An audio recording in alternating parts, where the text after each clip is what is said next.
Avoiding spike-filled pit traps, snakes, and rolling boulders, it's a Slice of Gaming podcast. Welcome to 2024, the first episode of a Slice of Gaming podcast for the new year. I'm your host, Moonlight150, and we'd like to thank you for taking a part of your time to give to a Slice of Gaming podcast. A slice of your time. You're losing it, Moon. I am, but I did it on purpose just to see if anyone's paying attention. Yeah, okay. And you can follow us on YouTube, Spotify, Apple Podcasts, Pocket Casts, Amazon Music, and Audible. And be sure to follow us on A Slice of Gaming on Twitter. So we got the Xbox Developer Direct, so we're going to be going over all of that, as well as whatever little tidbits of news that happened over the holiday vacation. So let's just introduce the regulars of the show that we always seem to have on here, except for when they decide not to come. Bench. Me. I'm here. It'd be better if his history was left untold. It's Bench. Oh, hi, I'm here. That's fucked. Dual wielding wands, it's Wolf. Dual wielding wands. This is crazy. He's my pal, he's your pal, he's everyone's pal in PalWorld, it's Fusion. I love that intro. PalWorld rocks. I haven't played it yet, but I'm going to assume it rocks. And roaming the lands on his pickle, it's Dark. The fuck even is that? I don't know what that is, but it sounds Clearly like you guys weren't paying attention during the Visions of Mana preview. Oh, I would think fake Japanese fans, fake Japanese fans. But hey, how's it going? Alright, so we got our topic of the conversation today with the state of Xbox after the Developer Direct. So we're going to do our roundup on that, as well as I said, the other little bits of tidbits of news. So we're going to hand over to Wolf for all of that. Hey, what's up, guys? Haven't podcasted in a while, so if I'm rusty, talk about me in the comments. Oh yeah, that's what happened at the intro. I was rusty. Yeah, okay, sure. So we're gonna talk about the Developer Direct, obviously, that premiered. When did that premiere? Yesterday. Thursday. Right? Thursday, yes. Yeah, so yesterday, from when we're recording this, it was a show that definitely, like, a lot of people were anticipating. We really wanted to know, like, what Xbox's plans were going into 2024, what games were going to be coming out. Obviously, we heard quite a bit of details on their biggest games, as to say. So in general, we're going to be talking about, I guess we're just going to go right into it. I'll start first and foremost, our overall thoughts on the show, like just kind of our preliminary thoughts. What do we think? Moon, let's start with you. If I had to give it a grade, probably give it like about a B+. I would have given it an A if at least maybe one more game had a release date, but the fact that's like the biggest downside of the Direct was literally out of 5 games, only one had a release date. So, but besides that, all the games look good. Even the game I'm not interested in, which is that Aura History Untold. There's like, I mean, it looks like a neat game. Nothing I'm gonna play, but it looks neat. But okay, everything else looked nice. Dark, how about you? I thought it was a good showing. I went in there with like no expectation. I think that's the best way to handle these shows, but it turned out pretty good, all things considered. What's your rating? If I had to rate it on a scale from like 1 to 5, probably like a 4. Moon just gave a letter. Yeah, letters. And now you're confusing the audience here. Yeah, come on. A 4 means a B. Dark, can you talk? Talk about what? I don't get my fucking rating already. Bro is so fucking silent. I swear to God. Like I gave it a rating. I'm like, the fuck? Okay, we asked for a letter grading, and you're like, "Oh yeah, I'd give it a 4." I'll give it A minus. So there you go. A minus. Okay, cool. Bench, how about you? I'd give it a B+. I think the biggest thing was a whole lot of stuff didn't have a date, and I think Hellblade was a lot of talking and not a lot of showing. Good to hear it. And then Fusion. Yeah, I love the way they do the Direct. Like, I think the way they do it is actually like awesome, and like I like the pacing. And I think like showing the developers everything's great. This time for me, I was more excited going into it than I was leaving it. For me personally, the games just didn't hit as I wanted them to. It was still overall like a good show, but I'd say like a C+, B- for me. Yeah, I think I kind of roll around the same as you, where I was going into the show mainly really excited for Indiana Jones, and also like wanting to see like kind of updates on all their other games. And personally, I don't know if most of them really hit for me the way I wanted them to. it is kind of just like a tough thing that not all of these games appeal to what my personal tastes are in games. But Avowed I thought was definitely the strongest showing, which we're right about to go into each specific game's showing. And I guess just in general, I kind of roll on that B minus, where I thought it was definitely a solid show, but I guess just like it more so comes down to what my personal tastes are in games. And also, I just wasn't the biggest fan of Indiana Jones, which I understand a lot of people are very excited about that, so I don't want to take away from that excitement, but it just wasn't hitting for me the way I really wanted it to, especially from Machine Games. But we're gonna go right into that. Obviously, the show started out with a little sizzle reel of all the developers, and then they started with Obsidian with Avowed. I forgot the name of the game. Obviously, this is kind of one of the games we knew going into it. Obsidian is definitely a very well-renowned developer that a lot of people are big fans of, and I think this was definitely one of the highlights, at least for me personally. How about all of you? I think it Oh. was a highlight, but I think we need to talk about what the fuck did they show last summer, and why was that? Why does it look like a different game? So You get time apparently, in the oven. our correspondent, our guest of the show, Bob, told me that they handed the trailer, to, like at least like gameplay, to a third-party company that cut that trailer, and they did a horrible job with it. Personally, I just think you shouldn't hand it to a third-party company, but that's just me. Either way, the trailer last showing was horrible, and then this one just looks like a completely different game. So I'm like, what happened last time? Yeah, I think it looks incredible. I'm very much looking forward to Avowed now. It shot up my most anticipated list. And I'd say that's definitely the case for me as well. It was a very strong showing, kind of showing Obsidian at their best. Is it just me? A small part of me thought the melee combat actually looked a lot better. That was kind of like one of my big worries going into this game. Did you guys agree? Yeah, I think. agree. Yeah, I agree. See, that's where I disagree. I'm probably going to be Damn. called a hater this whole night. I think, okay, better is probably the right word because I think it did look better than the last trailer.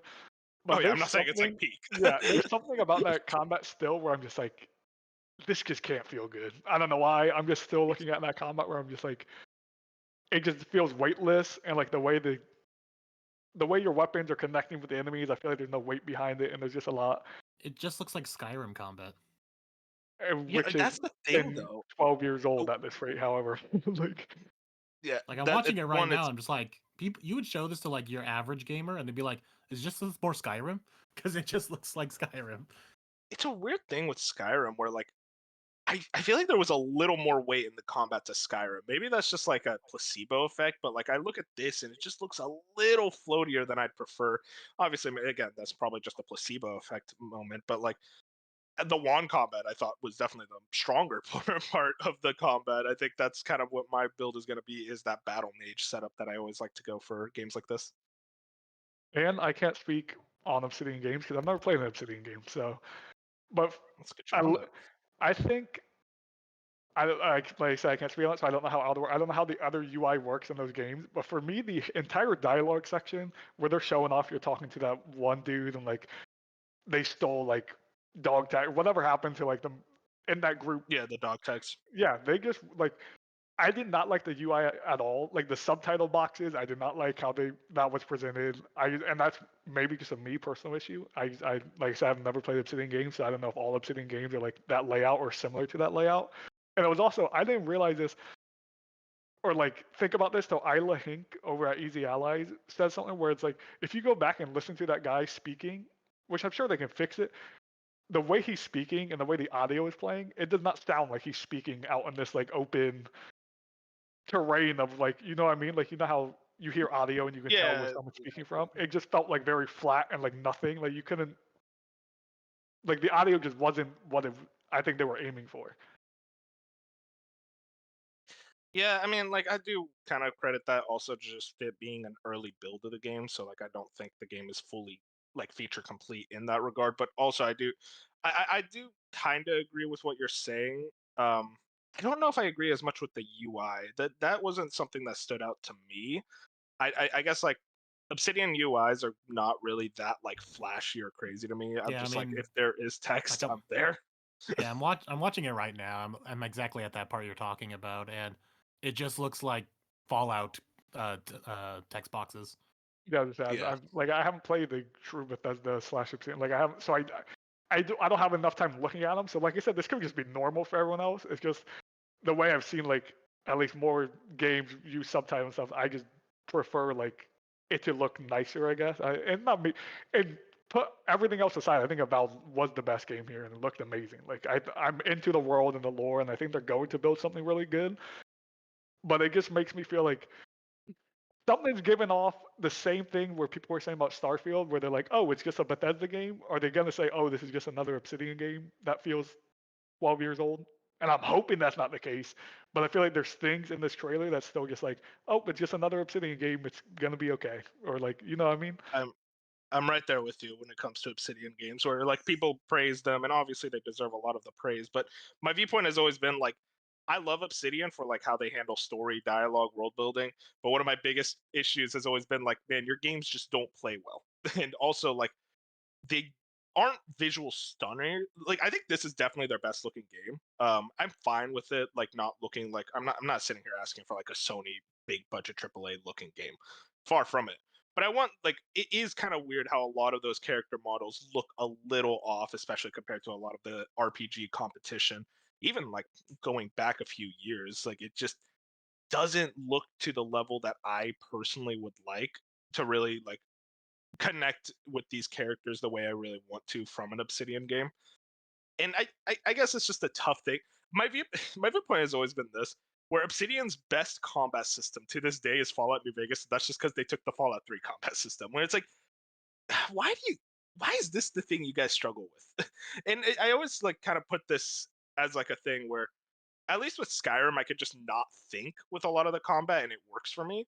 I feel like with Obsidian games, they really want you to, like Outer Worlds kind of frustrated me in some ways with the combat where it's like, oh, you gotta account for resistances and this, and also the game just doesn't feel good. Where it's like, just let me shoot them. At this point, like it's kind of silly how these games never feel good to play. If you're not gonna have good combat, just don't have combat at all. But obviously that's just not possible with a game like this. You want to have that fantasy adventure. And I hope by final release they are able to like smooth out all the combat and make it feel a lot better than what at least what we're seeing. And maybe if we do play it, it actually feels really fucking good. Who knows? But I, did anyone else have thought? Oh, sorry. Go ahead. I think out of everything that they've shown, this was probably the one game that like it didn't hit. Like, well, I'm not gonna say it didn't hit. And like if you compare it to everything else that they showed, I think it was the lowest out of the bunch for me. Interesting. Honestly, this might have been the highest for me. I think this Yeah, was same. by far one of the, and I do think while not graphically like the best thing, I think like a lot of like the colors made it really stand out above some of the Yeah, other fantasy, like the environment design, the art direction. I thought those really helped it stand out. that's something that Obsidian I feel like kind of struggled with in the past. Is just like their worlds look very bland. And like that was fine in like Fallout because like in Fallout New Vegas, it's like, well, it's a nuclear wasteland. But in a case of Avowed, like it definitely stands out just how colorful the world is. And guys, I think we can all agree that box art is fucking 10 out of 10. Yeah, that's really good. I think Indiana Jones and Hellblade had better were better showcases in my opinion. I don't I mean, think let's get. Hellblade was a good showcase. Well, we can talk about Hellblade. That was the very next game shown off. Hellblade 2: Senua's Saga. Um, okay, I'll be honest with you guys. I went to go eat during this section. I'm not a Hellblade guy, so I'll bring it to the Hellblade, the person who has actually played Hellblade Fusion and Dark. I think you played a little bit as Yeah, I well. played a bit of it.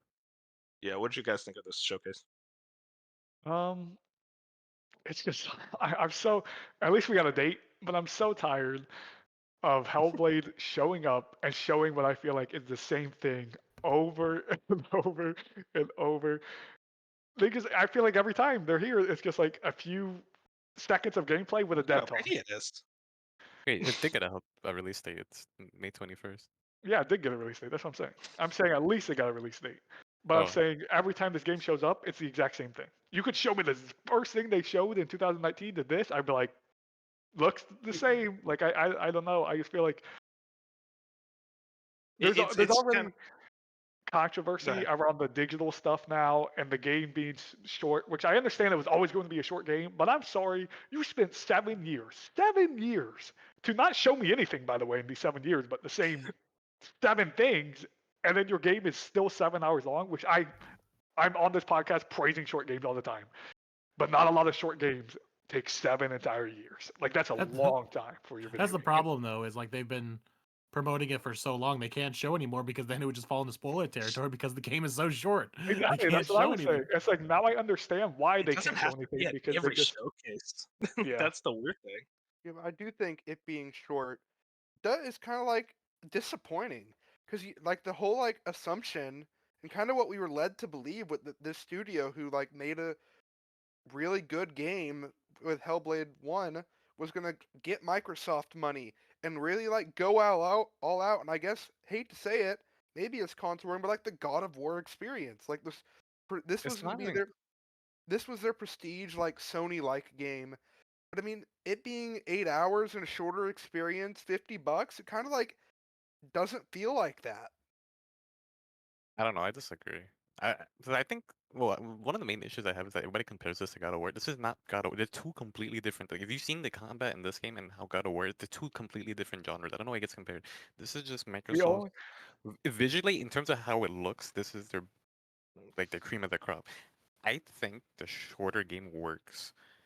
If it I'm not. just if in terms of pacing, if it's just beat to beat, I think the shorter time period will work Oh, in their favor. I'm not saying it won't work and be a good game. I'm saying it's disappointing because of I disagree. how anticipated this game was, and we were led to believe it was going to be this big thing for Xbox.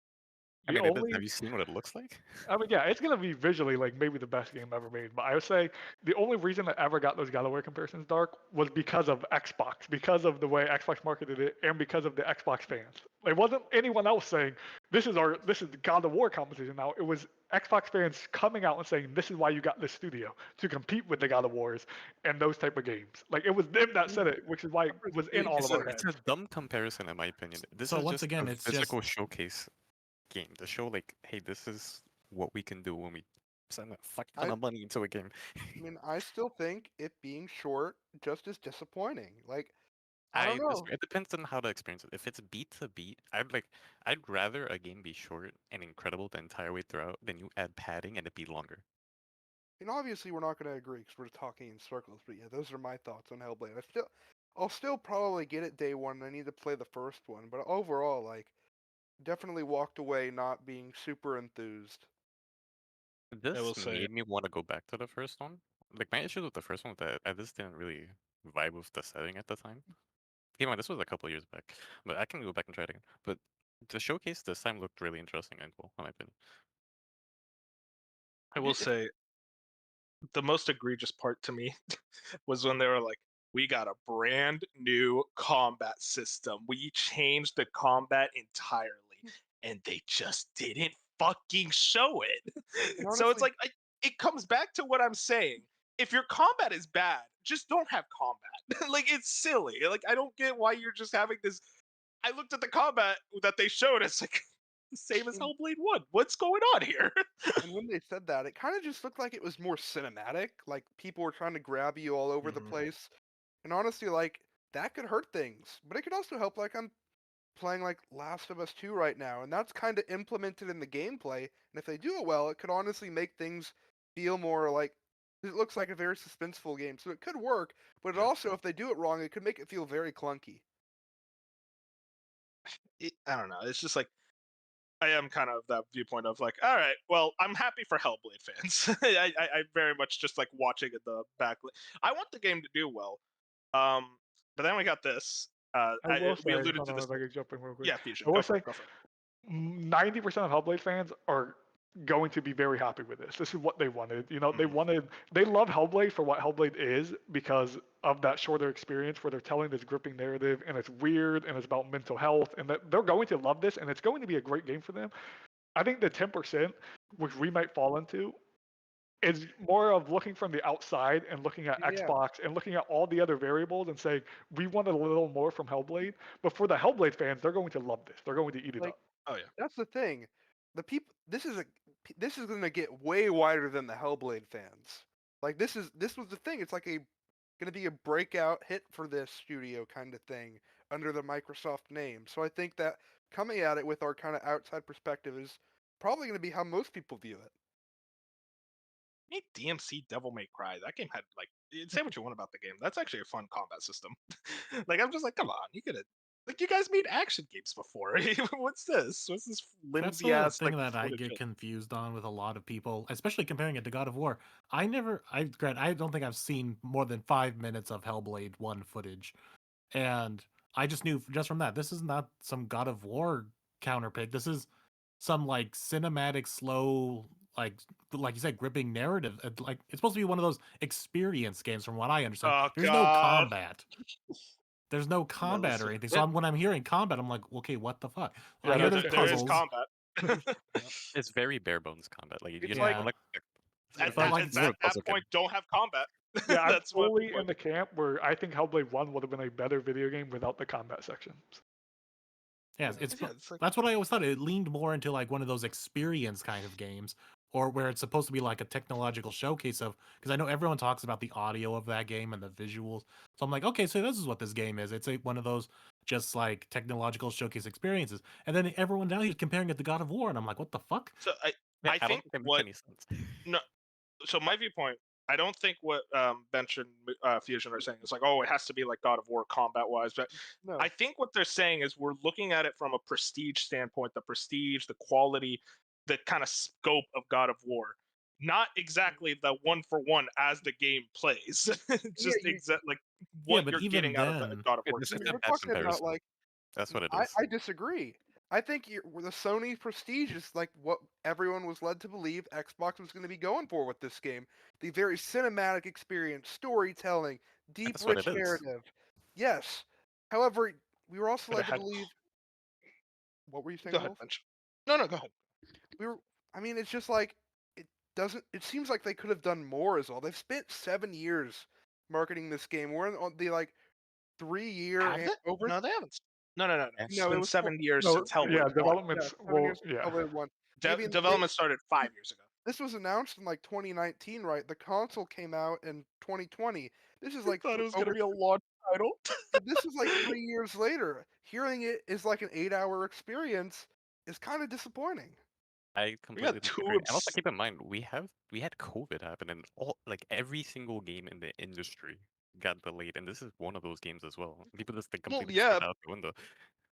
But we got 2 Obsidian games that are much bigger than this. Like Pentiment is a smaller game, but it's even then like that is marketed as a smaller game, and yet it's still 20 longer hours. than That's this. 20 hours long. Yeah, and Grounded is a big ass like open sandbox game. Or Yeah, so I survival. think this is just part fan problem of trying to do this weird comparison, as Yeah, well it's as a bad Xbox, comparison. as well as Xbox trying to like put it on this pedestal. It's like, yeah, this is one of our pillars of you should have an Xbox for this game. Where like, no, it's this smaller experience. Yes, it's very visually expensive and technologically expensive, but the games you should be hoisting up on your pedestals are like the Avoweds, the Indiana Joneses, and whatnot, the big action set pieces, because that's what the general audience is going to want to look at consoles for. Their average Joe Schmo isn't going to be looking for this 8-hour like ASMR experience.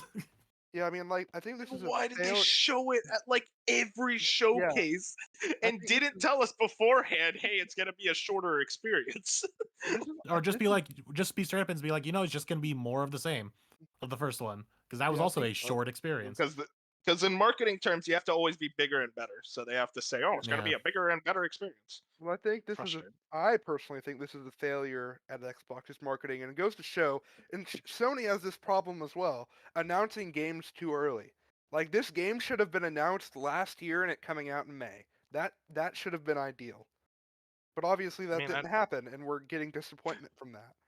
Yeah, but then we would be doing the same thing we're currently doing with Sony, where it's like, where are the games? I will say I mean, the It's an last thing I'm gonna impossible say win. real quick about the prestige stuff. Xbox could have chose any game to show next to your Xbox Series X reveal, and they chose Hellblade 2. At TGA, in front of an audience, in front of 100 million watching, Hellblade 2 was the game they chose to show their next-gen console. If you're showing Hellblade 2 as your next-gen console, hey, look at us, this is what we're building, you're setting a Naughty Dog, like a Bethesda, you're setting higher standards on your game right from the rip. If you're like, hey, we're building an Xbox Series X, look at this Hellblade 2 trailer, like this is what we're doing with this console. You're already from the very get 5 years ago setting yourself up to say this is a prestige title that Xbox got and we're showing it off. That's how I take it when you show the game out like in a setting like that. I agree. I agree. I think it was just more of just showing this is what happens when we throw a fuck ton of money at this, and look at how this game looks.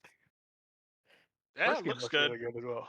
To Let's be look at fair, that. Show me that combat one again, Fusion.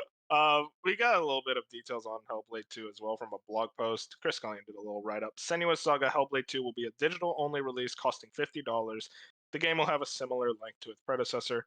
In a new blog about the game on the official Xbox Wire website, Ninja Theory studio head Dom Matthews stated that the game would not be getting a physical release and would be available for $49.99.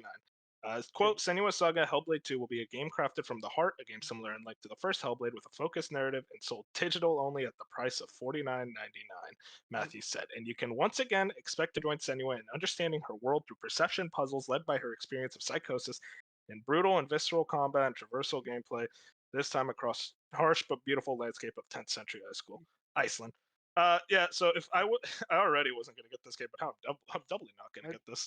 As someone who's like digital only, seeing that this is $50 in digital only is kind of a gut punch because Xbox doesn't have the confidence to like put that up there where their words have been the last couple years. Like they don't think this is worth the $70 that a lot of other games are, and it's digital okay. only. They don't see like I it mean- being a physical. Well, I I don't know. mean, like in 70. Even mind- Alan Wake 2 wasn't 70. Yeah. And on top of I that, think- when we're talking about Xbox, they're not promoting the game for you to buy the game. Yeah, They're they're just talking promoting about Game Pass. Yeah.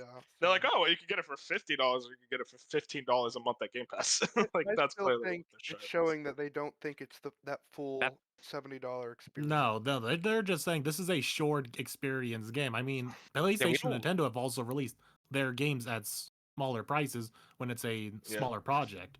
I WarioWare think movement. only Nintendo came out explaining like how they're doing their prices. We don't know what Xbox reasoning is for the prices and how they're like changing it for certain They games. want more money. No, with Nintendo, they said that the games will be cheaper depending on like the quality of the game. And Oh, that's what you mean. Okay. With Metroid, No. You did I thought bring you were up saying- Alan. You did bring I up thought you were Alan saying Wake it's- 2, and I think Sorry, go that's ahead, more Mitch. of. You did bring up Alan Wake 2, and I think that's more of Remedy wanting to not like go full $70 for their games. Yeah, think- which made sense for a game like Alan Wake 2, which is more because, as we all agreed, the combat was the weakest part of that game. You're there for the story, and I think a story-based game should probably be on the cheaper side. Which is funny because Alan Wake 2 is actually. I mean, obviously, hours does not equal cost, but like that game is significantly longer than a lot of games that do cost 70. Yeah, so And it's, to be fair, Alan Wake 2 was still $60. Like it's still, like it's still It was 60. Yeah. like Yeah. it was still $60. So that is still there's still some games out there for $60. It's probably hard to find out, but like most so most games are $60. It's just the mostly Sony first-party games that hit it's the us. first-party games, yeah, that are Capcom still 70. does 60, I believe. I think the price, whatever, like I don't care what you price your game at. If anything, cool, it's less money. I can spend less money on your video. I think shorter. I'm one of those people who think shorter games should be less money. If they're going to be a very short experience, I want to spend less money on it. Yeah, $50 is like that perfect price range where where you can tell the audience, yeah, this is on the shorter side of a smaller game than your average big AAA game, but it's also high enough to where people will want to go, well, what if I just got on Game Pass instead? It's like in that perfect middle ground. My issue is the digital. Like the fact that Oh yeah. it just feels like we've known for years Xbox was swaying this way, but it just shows like this is a first party Xbox game and they don't care about the physical property. Well, They I think just it's don't. also because we even talked about this. This is for the Hellblade fans, like who are already dedicated to this, who will probably get a physical from like some third party company that will make a physical edition. This is a game is not going to be flying off the shelves like a Starfield was supposed to. Well, So now they're not going to make it. So they're not going to invest the money into a physical copy for such a. I almost want to call this a niche game. Like I think we should just say it. Hellblade is a niche title. I mean, even you brought up Starfield, but word on the street is that like Walmart is like getting rid of all their copies, and that could be happening. That's elsewhere. Walmart. They're getting That's Walmart's just getting rid of all Walmart and- Xbox games. And physical things in general. Like even Best So- Buy's getting rid of a lot of physical games now and a lot of other stuff. So that's just retailers seeing the industry swinging more digitally. I'm pretty sure if you to- ask the average consumer nowadays, they are more. There's obviously like us in the gamer sphere are probably a lot more in tune to be like, yeah, we want that physical collection for our bookshelves and whatnot. Where I think average Joe We'll see. Schmo is going to be more digital. No, I don't Hellblade's I coming to don't think PC that's as the well, right? case. But I don't think that's the case. You I think it still is. see a lot of you see a lot of Joe Schmoes. You talk to a lot of people, they just walk into a store and say, "Do you have this game?" Like Yeah, they'll just I'm not saying it's grab it while they I'm go not to saying Walmart. it's huge, but I will say there it's swinging. It's going in that It's direction. swinging. Okay. Listen, my only viewpoint on this is literally I know Xbox doesn't give a shit about physical. I've accepted this. This is why I don't buy physical Xbox games. I'm not going to waste my time because clearly they don't care. So, yeah, this just isn't a shock to me. I don't This so what I don't give a fuck. this is coming out on PC, right? Yeah. yeah. Yeah. Yes. The Oh, way is that it? I see this, Oh, that's my what I was bad. asking. Yeah, it is. It's coming out on PC. Yeah, so the way that I see this, I don't think them lowering the price or putting it the price of this has anything to do with their confidence in the game or anything like that. The way that I see this, they're marketing Game Pass, and if this is going on PC as well.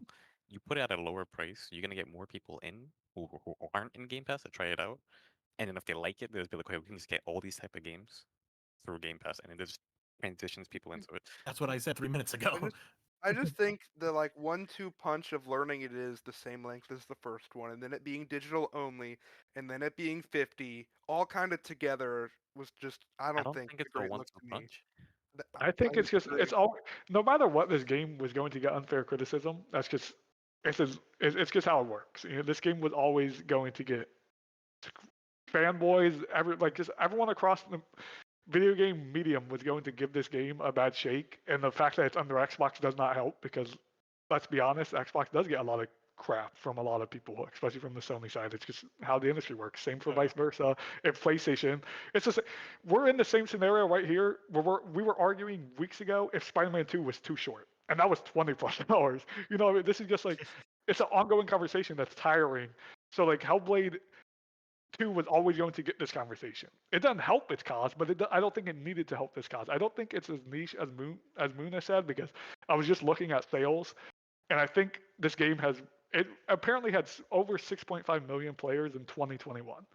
So it could be. It's on Game Pass. Well, yeah, but I don't mean sales wise. I just mean players have played it. So I could see Yeah, like 10 but million that's plus people like have played this video as game. Wolf's saying, Game Pass makes that a lot more Yeah, able to swallow 100%. that. If we were to I- look at like actual sales, it's probably on the lower side. I'm just saying I don't think we should like position it. Xbox shouldn't be positioning it like this is only for the fans. Like you should try to get new people in. Like I don't know why we're like saying this like, oh well, they're not marketing it as much because like or what am I saying? They're not marketing it as much. It's been on every fucking showcase. But that's the thing. If it's at every showcase, then it's clear you want to have a wide audience to look at this game and play this game. So it's weird that you're just now putting me with all of this extra stuff, and then now it's like, okay, do you want this game to succeed or not? Like it feels like mixed messaging. Well, it almost feels like putting it at $50 does make them want to feel like they want it to succeed. It's a lower entry point, and so everyone's like, "Oh, $50, I could do that instead of the normal 60 or 70 that we have to deal with now." I I have mean, no reason I to believe that this game is going to be bad, and if the shorter pace, or the shorter length of the game allows it to hit beat for beat, it's gonna do really well for Xbox. None of us are I saying don't it's think. going to be bad. Yeah, We're no just one's saying- gonna say that. No, but you were talking about like if they wanted the game to succeed or not. That's what I was talking about. I think the game's going to succeed pretty well. We'll see. Moving on. We talked quite a bit about Hellblade. Let's talk about Visions of Mana. This was their secret 5th game. They sprung a little surprise, showing that Square Enix partnership. Did this showcase do anything for y'all JRPG nerds? I mean, I've never played a Mana game before, so yeah, I've never played a mana game. However, I kind of like. I mean, yeah, I'm sold on the game. As long as it's not a game, it's a game that I'd pick up if nothing's around it on day one. If not, I can wait a little bit. But I'm definitely going to be there for this game because it just looks awesome. I mean, I've only played a bit of Dragon Quest XI, but it kind of looks like their substitute because we know 12 is going a little darker. So I think this could be their more like lighthearted, cheery game. And it kind of just, I mean, it just looks fun. Like the animations, the music, and it seems like they have a team behind it who know what they're doing and are passionate about the Mana series. And also that dude's like jacket and stuff. Dude, I was just about to say that jacket was fucking raw. Yeah. We walked Like- right out of Organization 13. Yeah, like that dude. I don't know. I think it'll be good. And it also comes down to, which I think's a good thing, is Square saying they're not going to output as many games and they're going to focus on more bigger quality stuff. Because I think it was 2021 when I can pull that up real quick. when Square Uh, released when Square released like 10 different games in the span of a year. And they were all most of them were like very like trashy, kind of like not super quality. So them taking in and putting out less at a higher quality, like it looks like starting with Mana is good for me. I think that's a good move. So that statement you were talking about. I mean, we can go into that later in the show. Actually, I don't want to derail too hard. But Dark, what about you? In terms of how the game actually looked, I thought the combat looked really floaty. I don't know if it was just me or not, but it looked really Yeah, like I saw like the character floating. I don't know, it was really weird. Hopefully they fix it, or it's like just a weird camera angle thing. But other than that, like I don't know anything about this series, but it looks very bright and vibrant, which is a big plus for me. I feel this is gonna sound way meaner than I actually mean it to. It kind of looks like Baby's first action RPG, where it looks like kind of just like an entry level action RPG. The monsters look tiny as hell. Like, it's a weird thing where like I feel like the scale is like weirdly disproportionate. I don't know if I'm the only one who thinks No, I that. agree. It looked like the character was floating. That's what I was saying. Like it looks floaty. It looks weird. I am curious. I don't know past Mana games, but hopefully this has a decent narrative to back it up. Because I think that's People love the world of Mana. That's pretty much what I know. yeah, because it looked beautiful. Like this game looks gorgeous. Like I think it's Tales of Arise Mhm. comparable, if even better than that now. I don't I know love about the that one. visuals. I love the visuals. The actual art style really hits for me. I'm just interested in seeing how that gameplay actually feels when I get my hands on it. Which, by the way, summer 2024, no Game Pass, so it was kind of a weird thing where it's like, hey guys, look at this, and we were all expecting like, yeah, the Game Pass announcement. Bench gaslit us, by the way, in chat when we were watching. He just said, "Oh, Game Pass." It's like, oh, he must be ahead, and they showed that. No, Someone posted he was just a liar. a fake photoshopped screenshot in a Discord, and I thought it was I real. get why Xbox showed this, but this is really big for them, given the relationship of Square Enix and Xbox. If you know the history between that, this is Of course. pretty big. And two, they're making big strides in Japan. So Xbox being the first one to get an exclusive showcase like this was pretty cool. And it's not like they like just gave him a trailer. They had to have camera people go into the studio and film all this. So I mean, it was a big effort for both of them. But yeah, that's everything in regards to Mana, unless Fusion and Moon had much or Nope. no. Okay, cool. Let's go into Aura, History Untold. I'm the only one who cares about this. I thought it looked pretty cool. Okay, so I have an opinion on this game. It's a release for fall 2024. This is a me thing, by the way, guys. It looks great. It looks like everything that it needs to be. But my brain is stupid. And the whole time I was judging it, I'm like, this isn't Civilization. So I don't care about this game because it's not Civilization. Call me biased, call me unfair, but really it's just like, hey, this type of strategy game I love, and then you're gonna say, but like, it's not Civilization, so I'm not interested. I don't think that's fair. I think don't know, this is gonna be. It looked really good, but it's gonna only be a game if I can get like a group together to play it. I'd never play this alone. This looks like, but I never played these games before. But like, so me looking, this is like kind of new for me. This franchise, but to me, it looks like a combination of like real life Clash of Clans and then Fate. It is like the weirdest concept. But it looks so fucking cool. I seem like you could play as George Washington. And I was like, what the fuck? Yeah, that's a thing in Civilization. You can like play as world leaders. Teddy I Roosevelt is in think this is pretty fucking cool. No, it's awesome, but like So- my viewpoint, I have a very unfair viewpoint where I'm like, man, just give me Civ 7. So one thing I wish they did talk about more was that he said it is turn-based combat, but he said it's like everything's happening at once. I didn't really understand Okay, what he meant by that. so that's how Civilization goes. Basically, it's turns, but like everyone basically is doing their turn at the same time, and then it goes to the enemy's turn, basically. Like stuff like barbarians, like other tribes, all that. Okay. Moving on, we got the big closer for the show, Indiana Jones and something circle. I forgot the name. The Great Is that not Circle. The Great Great Circle. Okay, first of all, can I just say that name sucks? Yeah, that's a Come bad on. name. It's like you couldn't call it like the Golden Circle, The true circle is just the great one. It's like, come on, guys. But I heard a lot of different things. A very positive showing from a lot of people. I guess I'll ask y'all right now, how are we feeling about this bad boy? I'm I hyped know for you. this. I think it's going to be good. I've never watched Indiana Jones, as I know You most should. of us here have not. I have. Oh, well, I haven't watched all of it. I watched a couple though. But I think it looks good. I think it's going to come down to the gameplay, which I think looked fine. I don't think it looked bad like some people do, but I think it looked fine. Um, yeah, I think it's going to be a solid like 8 out of 10 licensed game.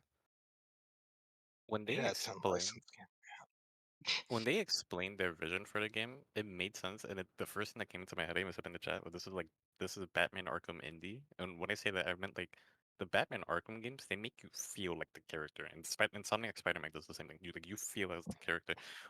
That was their whole vision of this, and I can see. I think the first-person perspective is gonna do a lot for this title. I think Just having like the in the option, world and universe. having the Like when you option watch for the third movies, you understand what I'm talking about. But I think it's really cool. I don't know, having an option for third person might be nice. Well, you get the third person when you're climbing. I mean, if the game is built around first person, there's nothing you can really do about Yeah. it. I mean, it looks like it's got some puzzles which could be fun. Fusion, I mean, I know, Indiana I know, Jones is like based around puzzles and shit. I want to unleash Fusion. I'm, Yes, I'm not gonna go into it too hard, but this was like one of the very first times in a long time where I was like excited to see a game. Immediately was out. Like 3 minutes of this trailer, I was like, nah, I'm good. Like I know people like first person. First person is not my preferred way of playing, especially an action adventure game like this. First person was never what I wanted in my mind. I understand it's machine games. They do first person games. Awesome. This is awesome for those people. And I understand the people who are like, we don't want it to be look like Uncharted and Tomb Raider. Like, just don't do those things. I understand that perspective too. But it's just like everything from Xbox feels like it's first person. Just like everything on PlayStation feels like it's third person, where it's just like you're fighting two sides, where it's PlayStation all these third person narrative action adventure games, and Xbox is all this first person RPGs and such. And I'm just like, it's all personal preference. But the minute I saw it was first person, I was out. Actually, that wasn't that minute. It was when we got to the whip gameplay, Yeah, and that I was just me. thought it was Oh, bad. I just God, genuinely that thought it looked was bad. weird. And I did not feel. I'm excited for Indiana Jones fans. Again, just like Binks, I've never seen Indiana Jones or I could care less about the character, which doesn't help already. Where it's like, at least maybe if I liked Indiana Jones as a property, I could be like, oh, at least I like Indiana Jones. I like the lore. I can jump into this even if the game not like looking that great to me. But no, it was just like, for me, this was Xbox's biggest miss. It doesn't seem like that way on social media, which is great for machine games. But there was just something about this where I was just like, I went from pre-hype for an Indiana Jones game to be absolutely like, this will not even think about my list. Like, I'm not even looking at this game. I think this game could get a 90 and I would not care. Like, I would look at it and be like, okay.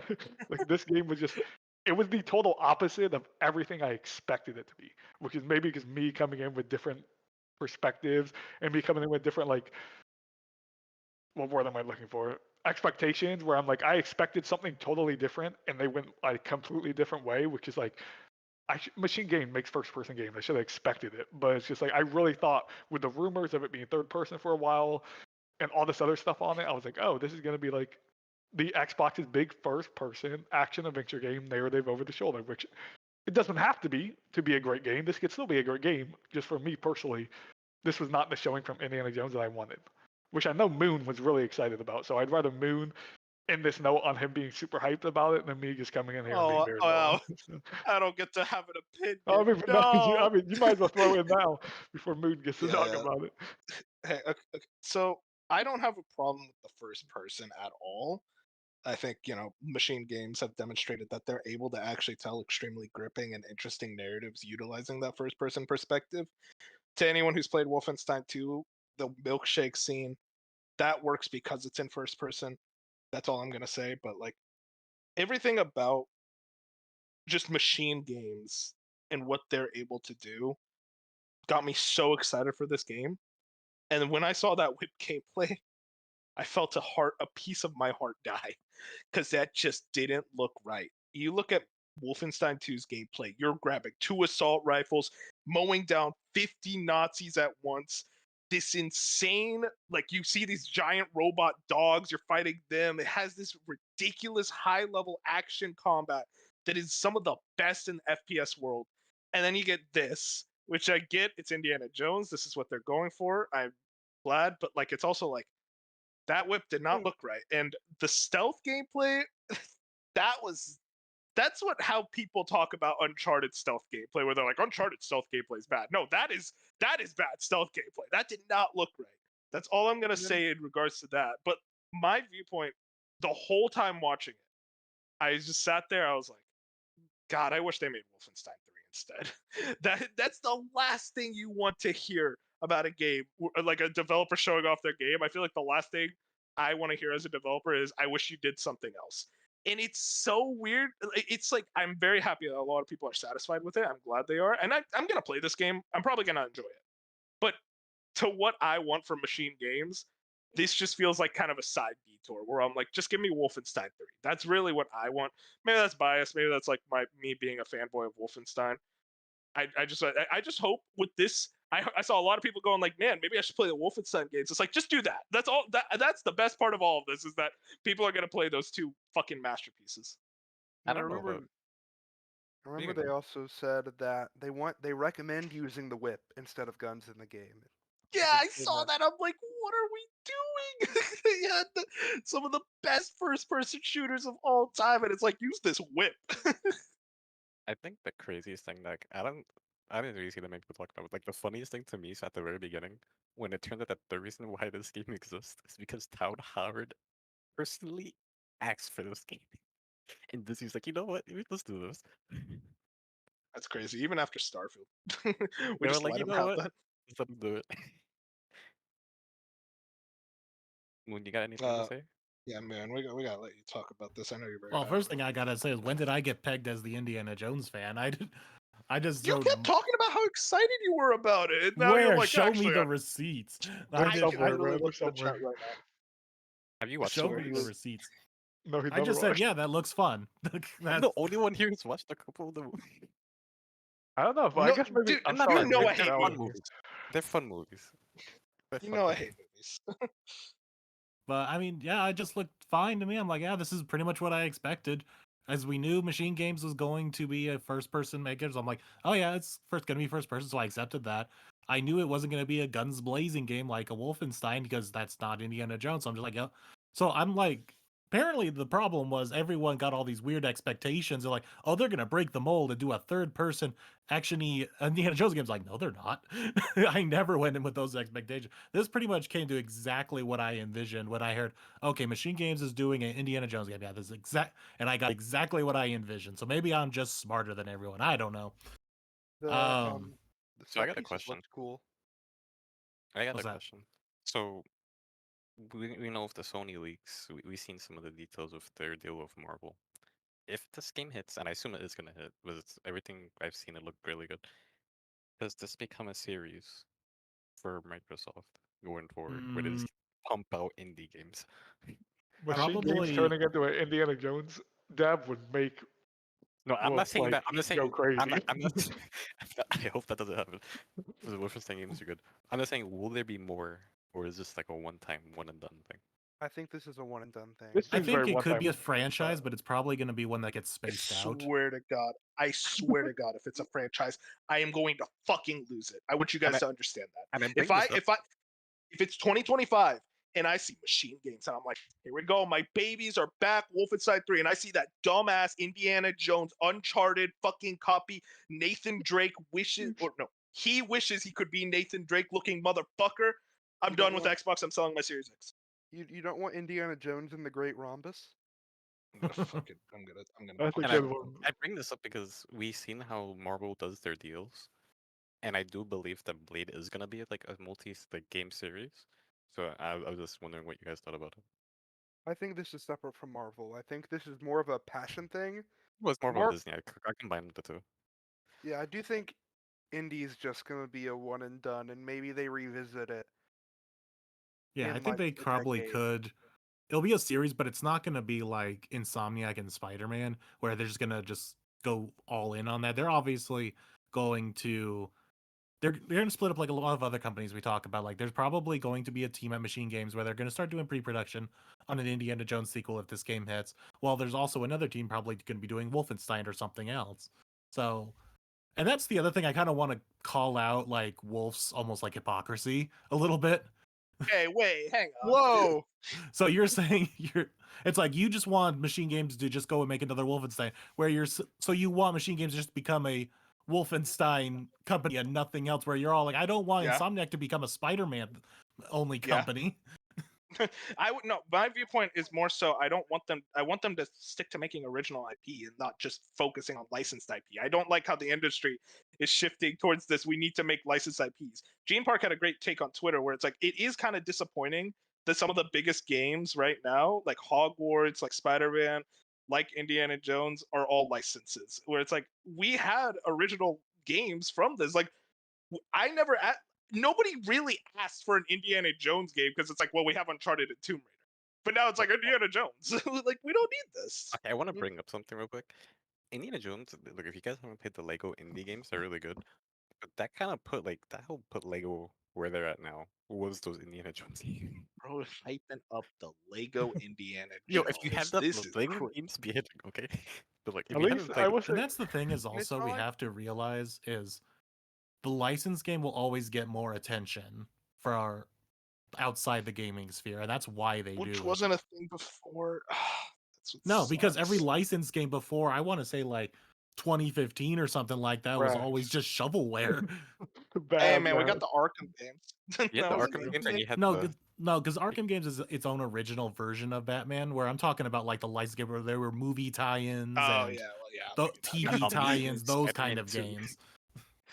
Like, I think you can make an argument for how Blade could be good, but like indie's already such a popular thing, and it's like Wait, you think it's I- not you- gonna be good? it's really not when you compare Indie's it not to a really lot. popular. I think It's not like It's they're not doing that popular, It but you got said one good. movie last year after like 10 years since the last one. There's It five has had other Nobody nothing liked but it. else. like it's not like they're doing an interesting spin on it. It's just gonna be another indie story. Like That's probably you what have Indiana Jones Spider-Man was. and you have like Spider-Man and Batman who That- are like their own set like universes and their own worlds. This is just it's in the timeline. I think we so it's could like- blame Todd Howard for that because, as you even I- said in the I video, hate how we're it's in the making timeline. this canon to the rest of the movie. So yeah, this is clearly a Todd Howard wanted to go and do this, and that's the reason why it feels so in line with the timeline of Yeah. the movies instead of a Batman Arkham or Spider-Man where it's their own thing, where they probably could have done an indie of its own thing, but it's like Todd's Howard like, no, I want this to make feel like you're playing a movie.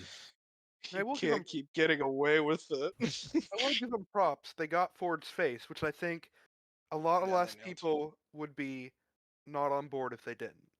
And this would have been suicide. Fusion, did you have something to say about Indy? You kept getting cut off.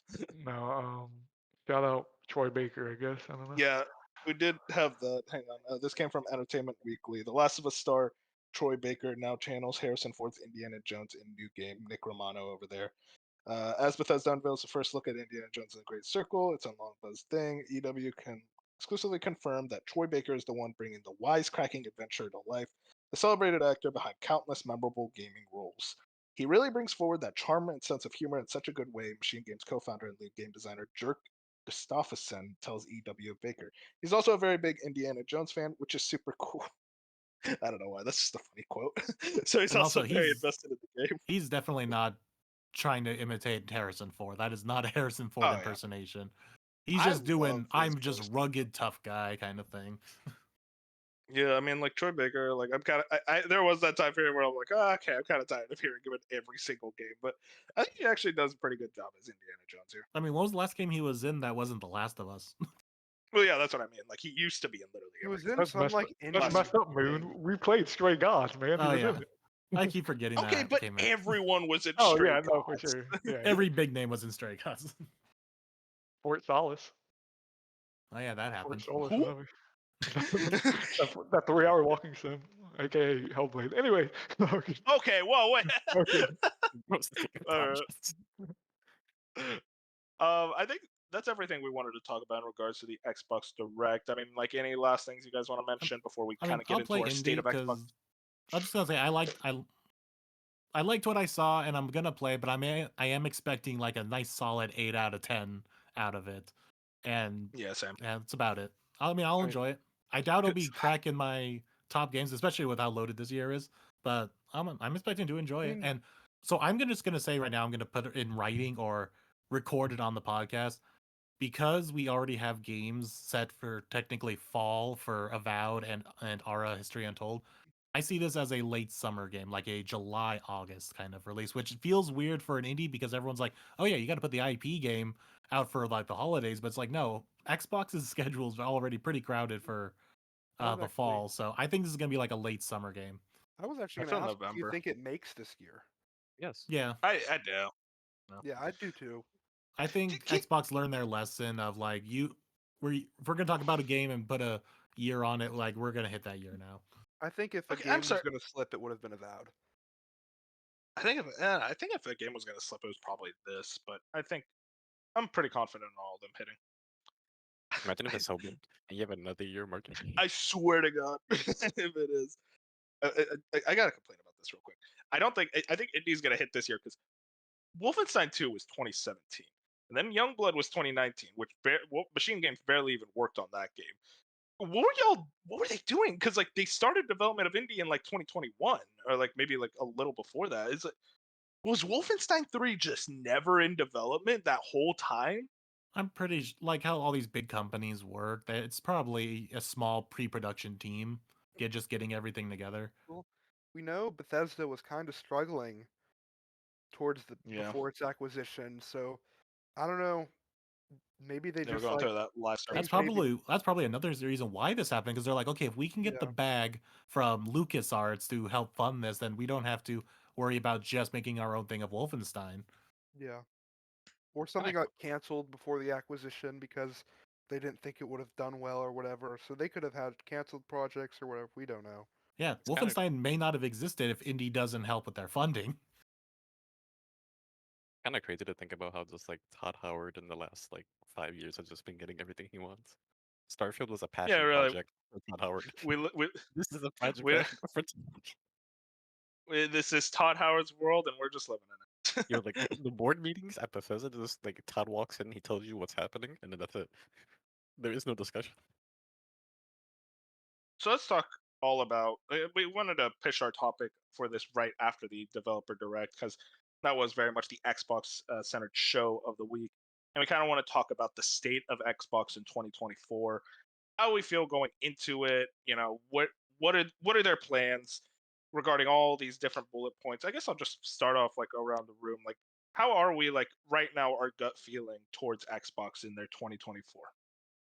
I They're think better this than is probably- Sony, and I'm a Sony pony. Sony is dead. All right, Chuck, go ahead. I think this is gonna be one of their strongest years, just with how everything's lined up for them. But they finished the acquisition of Activision, meaning that Game Pass is about to get flooded. I don't know when they're gonna show it. It's gonna be soon, I imagine. But the Game Pass is about to get flooded of all those titles and all those old titles that they're bringing back. It's like whatever their They've- Xbox or Xbox, but their E3 version showing is probably when a You lot think that's it'd be going to the- happen. You think it'd be? I mean, that makes sense. They just showed this, which is just a teaser of games that are coming out this year. There's probably even more that they're gonna show at E3. Diablo 4 DLCs this year. Is it actually? Yep. I don't It remember. Yeah, is. it just got named, didn't it? Yeah, Yeah, oh yeah, this is this Hatred year. of I forgot about it. Hatred of They have something. they have Call of Duty this year, which is like even though like say what you want about Call of Duty, that's guaranteed every year now, which is WoW. impressive. They have the WoW expansion. The WoW expansion, they might be bringing WoW to consoles too. They're doing a lot, and we've seen with both now Xbox is incredibly close with Sega, and now they're getting better relationships with Square Enix with both Final Fantasy 14 and as we've seen with Mana. I think they're doing really good right now, personally. Yeah, just Yeah. putting out. Go ahead. I just say this is probably going to be a strong year for them in terms of here we are we're finally getting our foot in the door with what we've been promising for years now. It's like regular first party games as well as a flood of third party partnerships and a bunch of other stuff like that too, where it's going to be like you can't we've been saying this for years, but now I think this is the first year where it's going to be undeniable. It's like, yeah, look at Game Pass, like here's what you're getting with this whole system. And it's also why I think this Indie's gonna be Summers, because if they're trying to aim for that every quarter promise, they talked about, they don't have a summer game yet. At least But the not thing on with Game Pass. the thing with every quarter is that people keep bringing up this is something that they want to hit. I don't think they're able to hit that yet. Personally, they might be able to hit it this year, but this year is kind of stacked. But like Yeah. when you go to Oh, I next know. year, I don't I think know. it's gonna be It's like just next something year. they're aiming towards, and if they're Yeah. trying to see if it's plausible, and I think this is the first year that it's going to be plausible. Yeah, I agree. I think in order to do this idea that they have, I don't think they need any more acquisitions. Another big topic though is will Xbox keep buying, because that was their whole like game plan now. And how will they manage Activision's another thing too? Because Activision, that's a company. I mean, these are all like things that we're gonna get into. You know, you're spoiling all my questions, Stark. Thank you very much. This is why I'm you're my asking the least question. favorite. I guess I kind of lean more towards the positive side. Listen, I know we say this every year. I know it's a meme at this point, but I think this is the year Xbox is finally gonna start getting it rolling. I feel like Man. last year I said that and I was so confident about it. We know how that turned out. I mean, Again, technically, they were right. They did put out a bunch of games. It was just not the games people wanted. it was Redfall, lol, That was and last then year. Holy shit. Yeah. Yeah. it feels like 10 years ago, and then Starfield, which I know a lot of people liked, but like I don't think it, like, at least critically, it was not what Xbox really wanted out It of it. didn't I hit the feel way they wanted. exactly, and then Hi-Fi still Rush, hit. which was just a banger. They had Yeah, no, Forza it hit Motorsport. financially. Yeah, but even No, Forza was lower than it was Forza, supposed to yeah, be. they were really disappointed with that. From And all the that's Forza fans, they were like, "What's going on?" and that's my Go ahead, thing with Fusion. this year is like I have not been this excited for Xbox in years. Like maybe since like the year Sea of Thieves, State of Decay came out, and these games are way bigger than those. And that was like 2017 or something, 2018. But it's just I can't keep getting burnt by Xbox, and it's just like I will sit here and say I'm excited, but until I get my hands on these games, I'm like they're actually doing it. I just can't trust them. I don't know. Like, there's just something. That's how I feel about PlayStation. Where are the games? I Where can't trust what you're not Phil, showing. where Phil Spencer is just finally just like, yeah, you're finally giving me your promise of all these amazing games. They get these games that's like really great every once in a while, like Hi-Fi Rush and they Pentiment, like they have these lower budget games, but like I'm waiting. I'm still waiting for that game where it's just like, this is why I have the Xbox. I don't have an Xbox, but this is why I'm sitting down on my We Series have a X and PC. playing because this is the like Indiana Jones or Hellblade Avowed. One of these games has to be that game. That's what they Starfield were was propping supposed up. to be it, That's what they and were it propping up wasn't. Hellblade to be. This was supposed to be the reason. Oh, it ain't the reason for the season with that game. Or it That's might what. be. Who knows? Yeah, man. Look, we can all hope, but like I guess like my frustration is kind of with you, Fusion, and like people could say, "Oh, well, Sony, we don't have anything," but like the thing is, when Sony does have a game, it hits. You know, maybe not for like everyone. Like I know there were some people disappointed with Spider-Man 2, but that hit. It had a 90 on Metacritic. People were satisfied with that game. When Sony does have games that aren't live service, I don't know what the fuck they're doing with that initiative. Stay tuned for next week's Sony conversation. But when Sony gets one of their big AAA like prestige titles, that game hits both financially and critically. Look at how good God of War Ragnarok is. And the Horizon Forbidden West, I know a lot of people weren't the biggest on it. It sold incredibly, and a lot of people do still love it. In general, it's just like I have more trust when Sony says, "Hey, we have this banger of a game coming," because I know that I look at their track record. That it all comes down to track record. When Xbox says, "Hey, we have this banger of a game coming," I weirdly don't have that same level of confidence. Where I was always like, "Oh yeah, Bethesda Game Studios, they have always put out games I love." You know, Fallout 76 excluded. Granted, though, that was another team. That was the excuse. But then Starfield came out, and I was so heavily disappointed. And it's a weird thing where it's like, I think that game was going to disappoint. It was probably going to disappoint even harder before Xbox, but it was like a weird timing. At this point, the moment that I will lose faith in Xbox is if id Software's next game is bad. Where it's like, that is a company that has literally in their like 30 years of existing has never made a bad game. So if that's somehow bad right when they are owned under Xbox, then I'm like, okay, there's something going on here. But in general, I guess like I have way more excitement for what's going on at Sony because they have that track record. And I feel like Xbox hasn't earned that track record for me, despite Hi-Fi Rush, which I loved. I'm just ready to see. I think this is the year that they hit. Maybe not for me personally, because like honestly, out of everything that they showed off, I'm really mostly just interested in Avowed. But even then, if that game hits, then I'll be very satisfied. And I hope the other games hit for the fan bases of those franchises, like Hellblade, like Indiana Jones. So I'm very interested to see what's going on with Xbox. But we do have a lot more actual like specific questions regarding this. I guess I'll just ask right now, what do we think the full lineup for 2024 is, at least in terms of their games? Like, what are the big major heavy hitters? Oh god, you gotta make me Okay, pull out so my list. so I have one it's a possibility. This is a really weird situation. One of the heads at the coalition mentioned that we're gonna be seeing them this year. Gears It- is not this year. It There is was not this year. no, I'm not saying Gears of War 6. There's been rumors of a Gears of War collection, and Gears of War 2 and 3 have not been remastered or remade yet, like they did with 1. So it's possible that can come out. So hold I- people over until I Gears of want War that 6. Gears collection bad. I'll be honest. So, Damn. As but it's been someone like who's it's been rumored, and it also been like it's never being worked on to rumored to never being worked on like for 5 years. if whatever it is, we're gonna find out this year if it exists. Like that franchise, the older stuff's just still not on PC. Starfield That is DLC. insane. Wait, is Ultimate Edition not on PC? Ultimate Edition Um, is, I think. Yeah, so Yeah, I do might think be. 2 and 3 is gonna get maybe Judgment as well. I think 2, 3, and Judgment aren't on PC. I know that for sure. I think Starfield DLC is this year. Then when that's Oh, when yeah. I'll finally go back. I think we just saw the big stuff. That was the point of their Yeah. development. Yeah, right? that's Like, what I'm we about just to say right now. What we just saw yesterday, we'll get like the funny thing is my most anticipated like Xbox game quote unquote is Stalker 2, which isn't a first party, but it's exclusive God, I'm so ready. to Xbox for 3 or so months. Is pretty sure what the contract is. So it's like No, I think it's a Game Pass. That's all it is. Yeah. I think it's Game Pass No, and no, 3 months. it's on exclusive, Xbox. but we Yeah, don't know it's how 3 long months the on Oh, is it? exclusivity is. It's rumored to Yeah, be that's 3 months, but huge. we don't know. Yeah, no. I disagree though. I do think they're holding stuff back because of like the E3 showcase. And whatever whatever the big holiday title is, what I'm thinking is the Gears of War collection. But yeah. I think we know their lineup. I think we know their hand. I don't think we see any surprises. Maybe I I think Hi-Fi Rush port to Switch is about the best we're gonna get from things we don't know.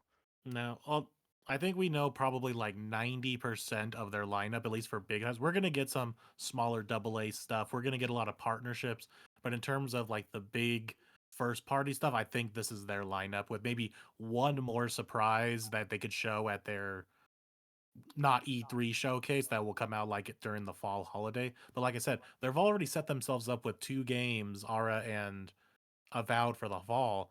So, and with Indie possibly in the summer, I don't know if they want to squeeze another one in there, just cannibalize it. But I do think there's probably at least one more game that's in the probably higher end AA, AAA space that will get announced and then will come out. But besides that, I think we know Doom their whole 0 year. lineup this whole year. I will say, No. real quick, back on the Stalker 2 thing, I don't know the logistics on it, but apparently that 3 months thing was in that court trial with Apple and stuff. But Windows Central had an article 6 months ago that, well, again, we don't know the logistics, but apparently Microsoft helped fund the game a lot after the war, and at this point there is no PS5, like, no PS5 version coming. So it could just be a straight full-on exclusive, I feel I like which mean, is that makes huge. sense. Xbox would have been Yeah. like shoving that down your throat. They probably might once they start ramping up marketing on that game. I would say it's But always at like an Xbox showcase, like when they can show it when they're not in war. Like, No, like I Sure. mean, like shoving down your throat that like you will not be able to play this anywhere else. oh yeah, give them time. It's that game's what, September right now? Wait until Yeah. Hellblade is out of the way. That's probably going to be the next game they focus on. Yeah, along with Indiana Jones and Avowed, like they have a good amount to like focus on throughout the rest of the year. Dark, did you say Doom Year Zero? Yeah, so if there anything from that list is gonna drop this year, I think is Doom Year Zero.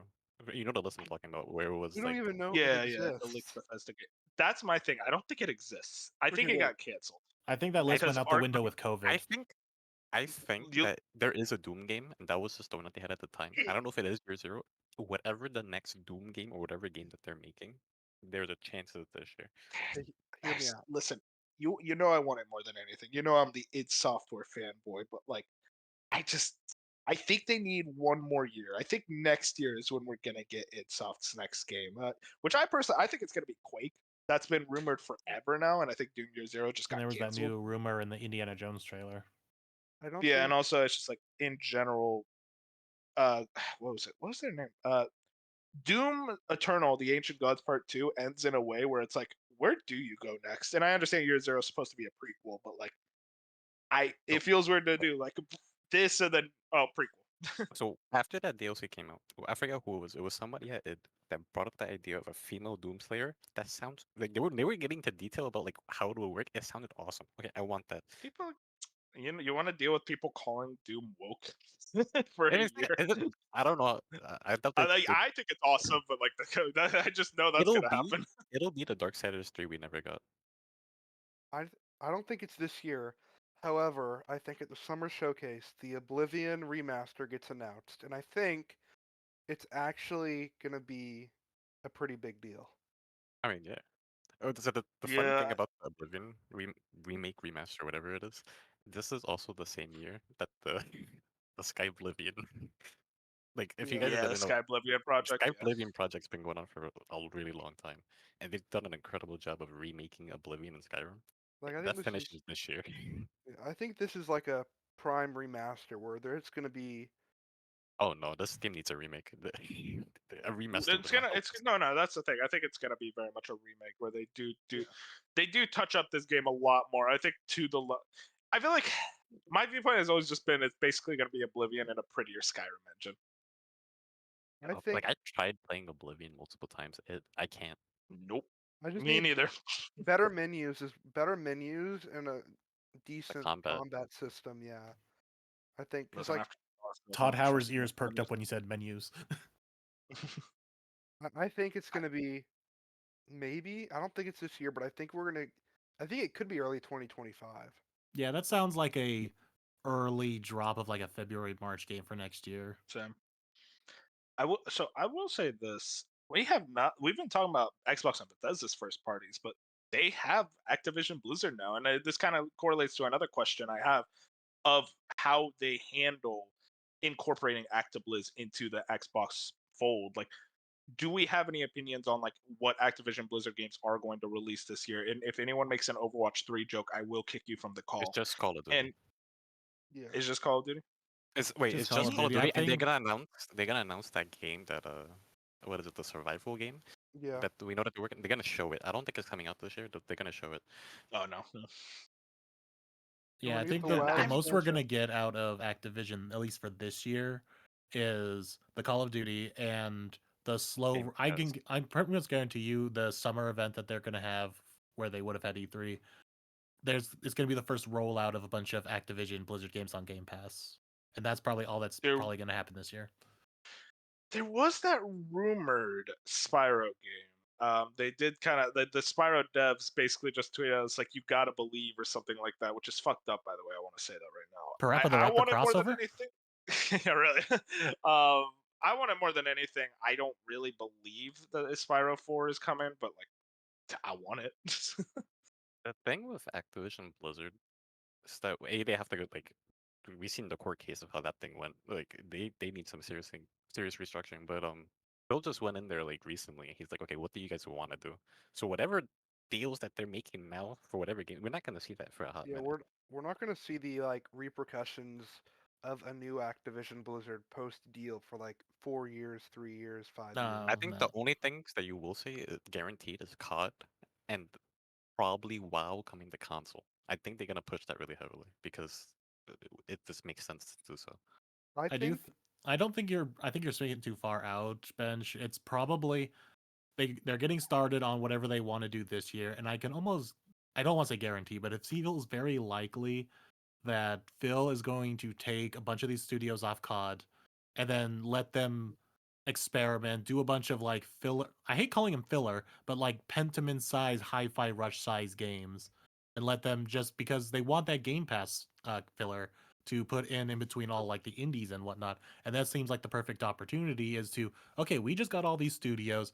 And let's let them have some fun and see if they can fill out our calendar a bit and see what they can do and see how the people respond to it. Like if they come out with a I don't know some new action platformer like a game like a Penny's Big Break kind of size game, and people like it, and they're like, okay, cool, because I think that's what Xbox wants to do. Is everyone saying Xbox got no games, they don't got no franchises. This is their opportunity for all their creatives to spitball a bunch of ideas that they can turn into franchises that are Xbox exclusives.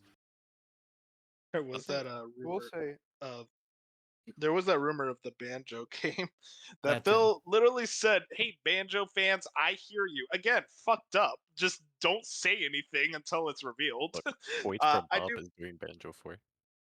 I mean, I don't think it's Toys for. I don't know who's making it. I don't think it's Toys for Bob because apparently this was in development before they acquired Activision Blizzard. I believe in the rumors.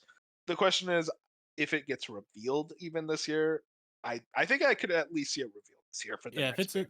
if it's been in active development, I could see them announcing it this year. I have a- I do think a lot of the stuff that has probably been in the works for the past couple of years, we could get announcements this year, and then the newer stuff we probably start getting like teases and announcements next year. I have a Nice. long-term prediction for WoW. I gotta. I think WoW, on top of ending up on Xbox, ends up on PlayStation. I mean, yeah, that makes sense. Yeah, of course. It's gonna end up on Xbox and not a PlayStation. It's an No, I exclusive. think it ends up on PlayStation. No, he's saying it'll be multiplayer. Oh no! Yes. I No, think so the thing is, with MOBAs, it makes. Can't But say even yes Elder, louder. with Elder Scrolls Online, it's on PS too, right? yeah, it is. Yeah, they'll do it the same way. But you just make more money though. Well, yeah, and but you get more people with playing. Elder Scrolls Online, that was all. That was before they made the deal. That's why it's still I- on PlayStation. They want to I fulfill think those obligations.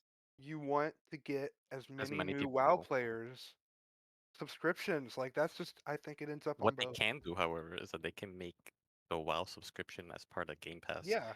and that'll Yeah. be fucking insane. There's not going to not be perks for being on Xbox, but it'll end up on PlayStation.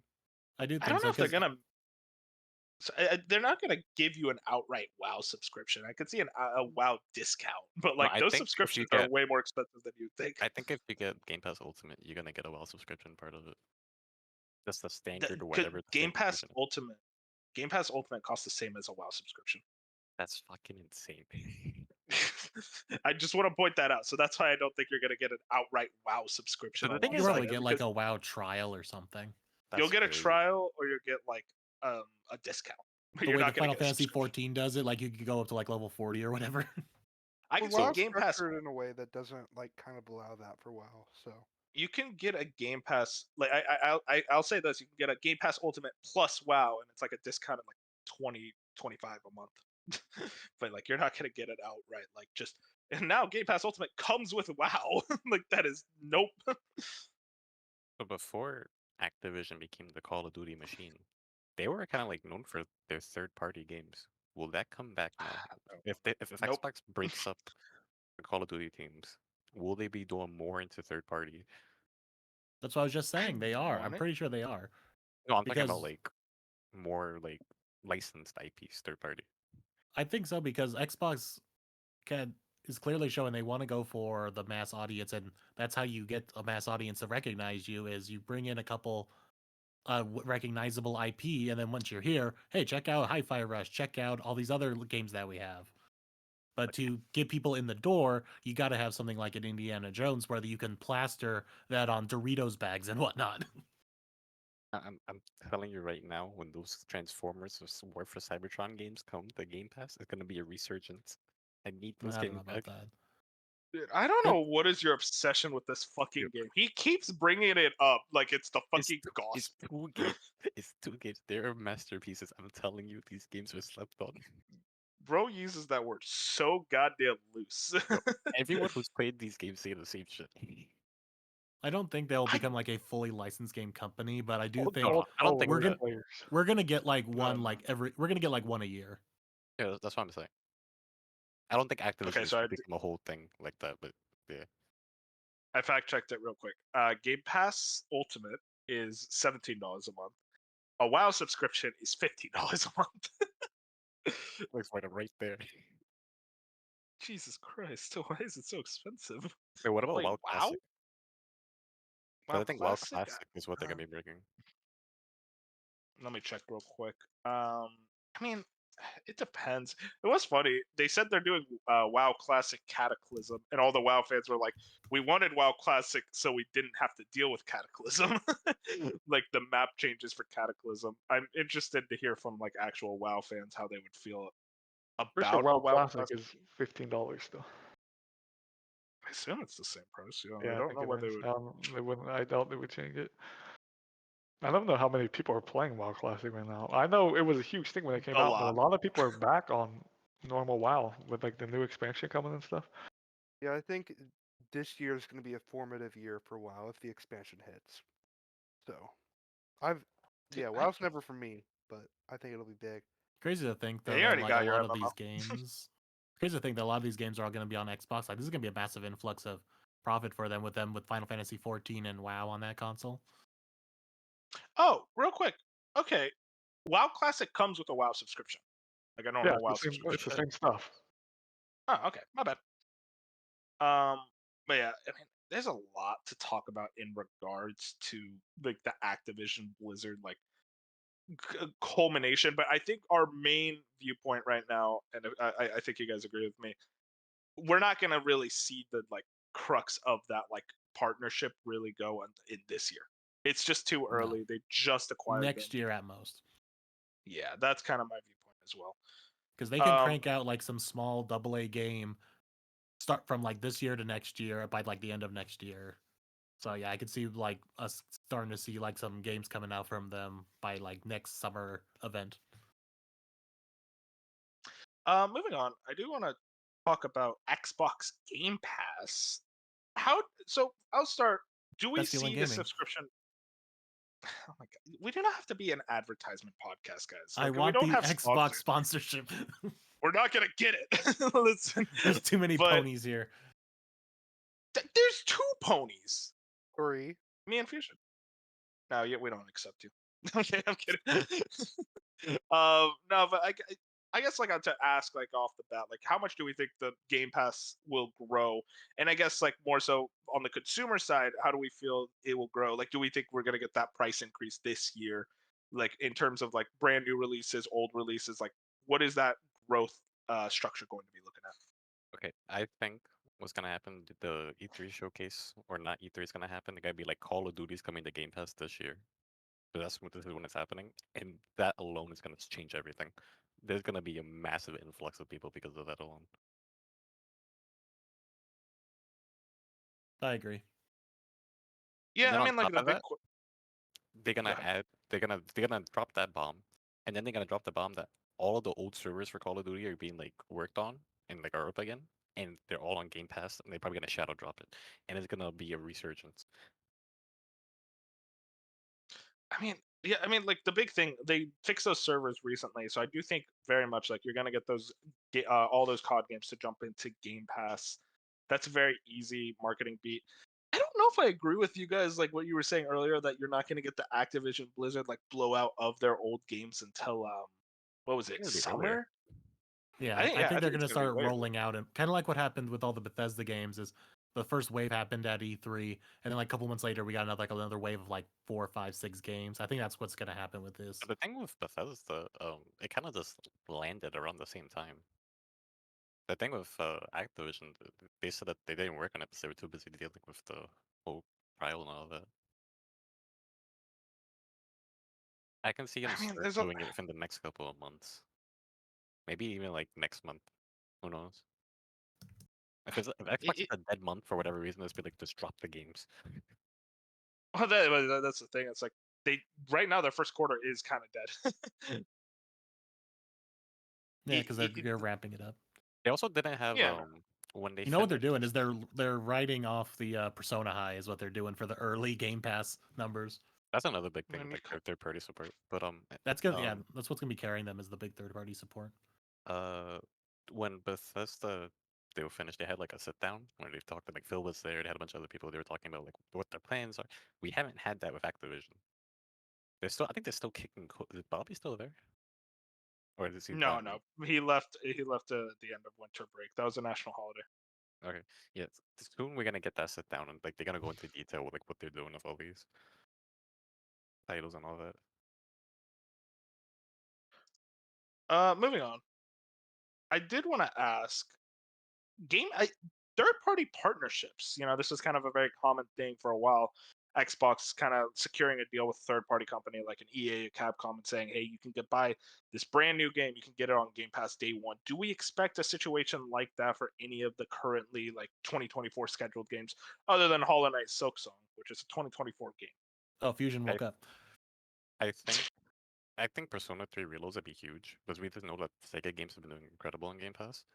I think Metaphor might squeeze in there. I'm not 100% certain, but if there is a game to get in there, it's gonna be Metaphor. Metaphor does seem likely. The only reason I don't see them doing it is because they want to test the waters on a new franchise. I don't know if they want to directly throw it out on Game Pass. I don't know. It feels like you would want to, because put the what's the word I'm looking for? The unknown, you don't know how well this game is going to sell on the Game I get Pass, what you're because then talking you at about. least get that bag. So, but I don't know. We'll know by the time Persona 3 is on Game Pass, because then they'll start ramping up marketing for that game, and that's probably when they'll announce if Even it's what they on Game might do, Pass. it might not be day one, but it's gonna release before the year ends. It's possible that game's like holiday on Game Pass. That's also very possible, because granted, Soul Hackers is another story, because it was a failure of a game. Now, if this is a hit of a game, they might not throw it on Game Pass right away. Have you seen what this game looks like? It's not a Soul Hacker situation.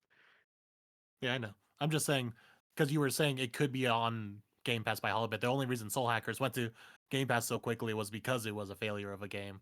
Whereas this will hopefully be a success of a game, they might not throw it on Game Pass right away. I could see it down the line, maybe sometime late next year, after a year of Atlas, okay, we got our money from Metaphor for the most part. Okay, now we'll throw it to Game Pass for another bag from Microsoft. Well, I think it's possible that we might see Square Enix start bringing back the Final Fantasies on Game Pass, because they had a big thing before where they brought all of them, and then they took them all away. Yeah, it was a weird thing where they're like, "Hey guys, look, we could play all the Final Fantasy games." It's like, hell yeah! And then a year later, okay, we're taking them back. I think it was the same thing with the Yakuza games, or are they still on Game Pass? They left and then they came back. Yeah, so that was just Yeah, a I could see a licensing situation agreement like that then. for the Yakuza stuff. Yeah, I could see a situation like that. Well, I think what happened was they put all the Yakuza games on there because it was during their big push for we're gonna put all these Japanese games on there because they were making their big push for the Japanese market, and then those contracts expired, so they all left.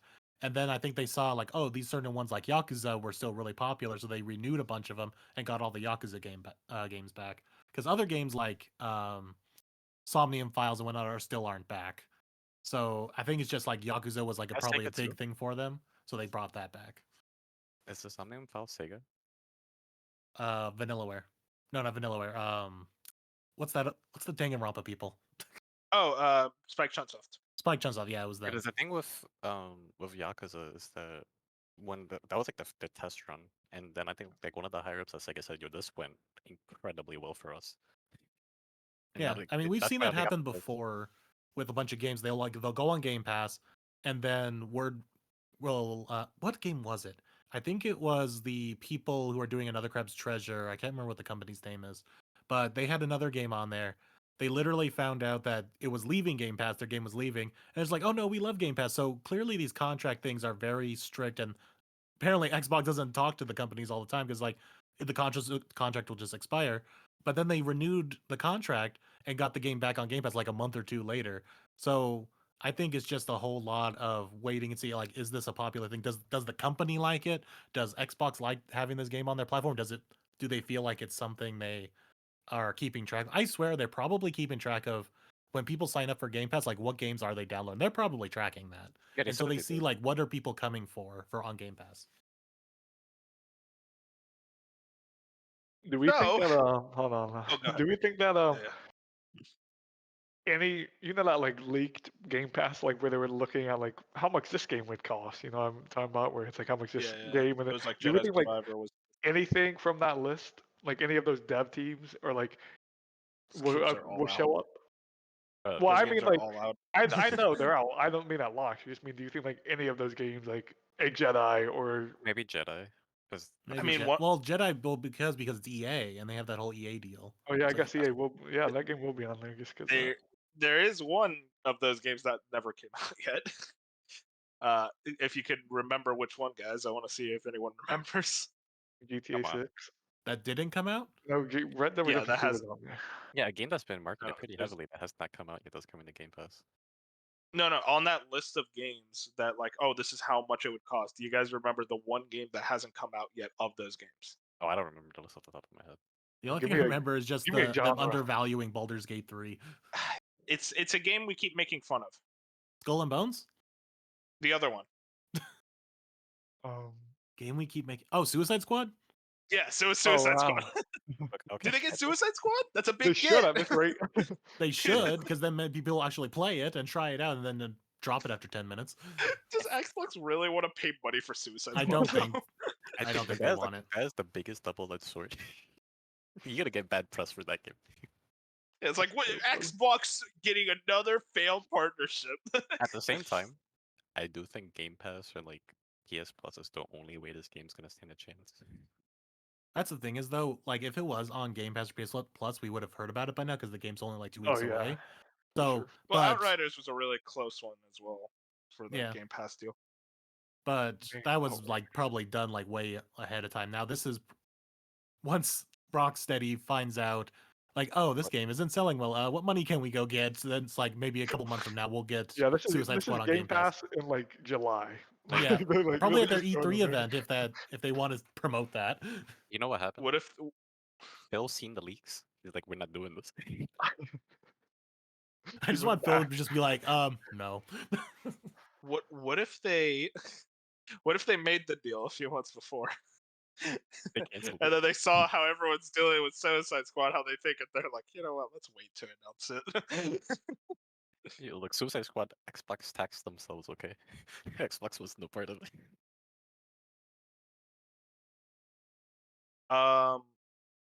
Moving on, we gotta talk about Xbox leadership. This is a topic that keeps being brought up into conversation. Bench, wake up! I know that Bench has some thoughts about. I'm here. certain- I'm here. Yeah, I yeah. think Okay, he just took you ran. Why like did 20 he come minutes. back like he rushed back? So, in regards to Xbox leadership, both how do we feel they're doing, and in regards to like Activision Blizzard, how will they be able to handle this giant influx of studios? What do we think in that regard? First of all, they need to fire Matt Booty and hire a suitable replacement. Bro did not just say first of all, like he's in the debate club. Continue. I just don't think Matt Booty's done anything in his career to like successfully believe he can lead a charge like this. What has a Matt Pooty hit piece? I don't like Matt Booty either. And my viewpoint on Matt Booty is that like Xbox has not, like Xbox One did not have a successful generation, and he was like the head of gaming for, I think, the entirety of it. And he also just let Redfall come out, and it's That like could have been canceled like 3 you- years ago. you oversee these companies. Your job is to look at them and say, hey, this game doesn't look good, and you let Redfall come out. That is just surprising to me. You make the hard decisions. If we think about it, Redfall, I think Redfall was like contract. I think they were like, yeah, this game has to come out as part of With the deal, who? something like that. You scared me, Dark. I thought you were gonna say Redfall isn't that bad. no, we- if you think we about it, dropped if that Matt game. Booty was at PlayStation, we probably would have got factions. He would have let it through. Let it through the door. We could have Listen, got it, maybe- man. That's the problem. Yeah, exactly. Though, like if you don't see us arguing about Herman Holst or who was the guy before? It wasn't Sean Layden. It was a different person that was. Oh, Shuhei Yoshida. We didn't complain about them as head of Worldwide Studios, at least now before the live service push. But we didn't complain because they got the games out. They didn't release like this big stinker of a video game, like maybe the worst game that released under PlayStation's umbrella, like their major umbrella in that PS4 era, was like Days Gone.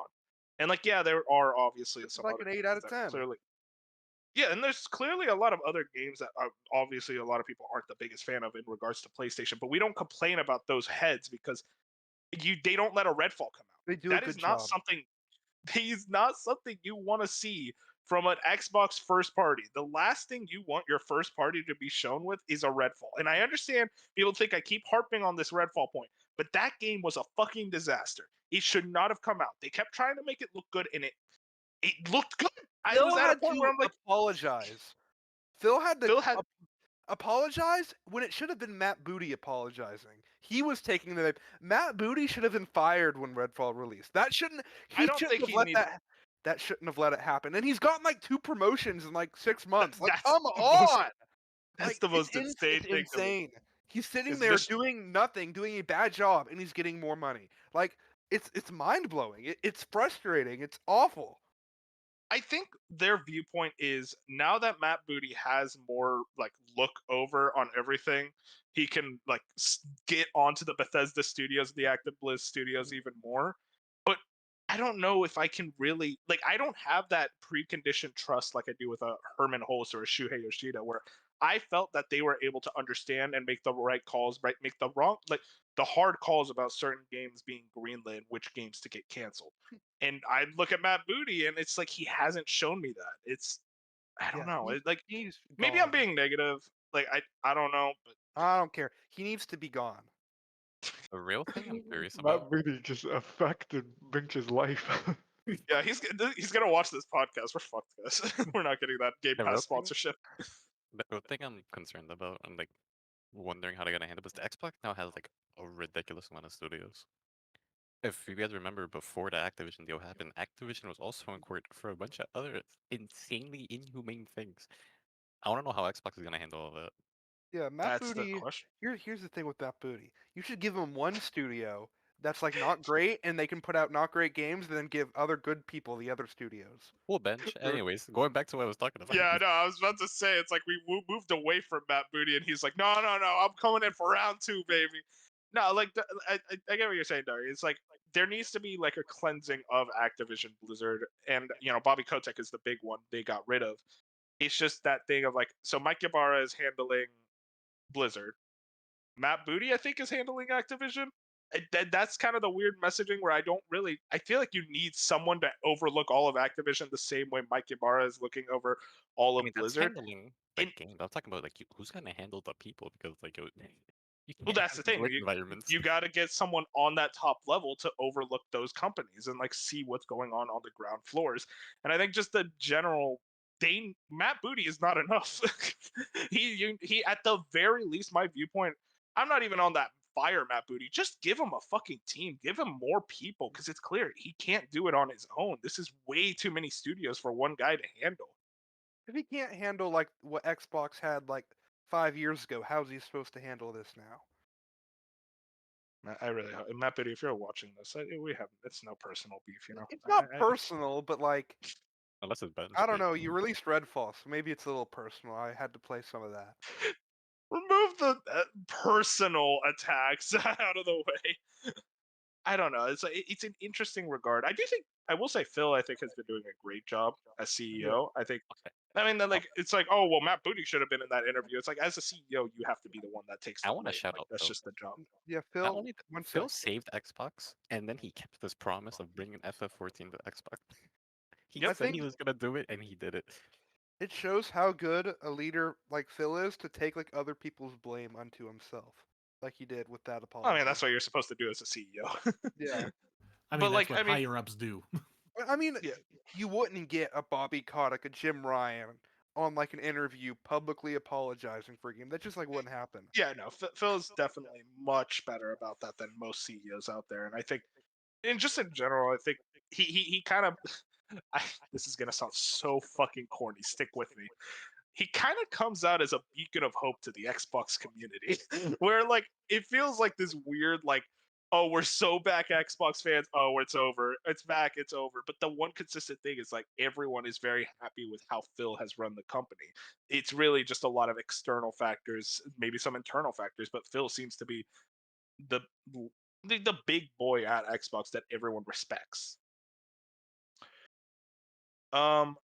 Moving on. Xbox loves their hardware reveals. Do we think that anything regarding that will be this year? I do. I think their DualSense like controller gets announced and released sometime this There is year. no way that thing is real.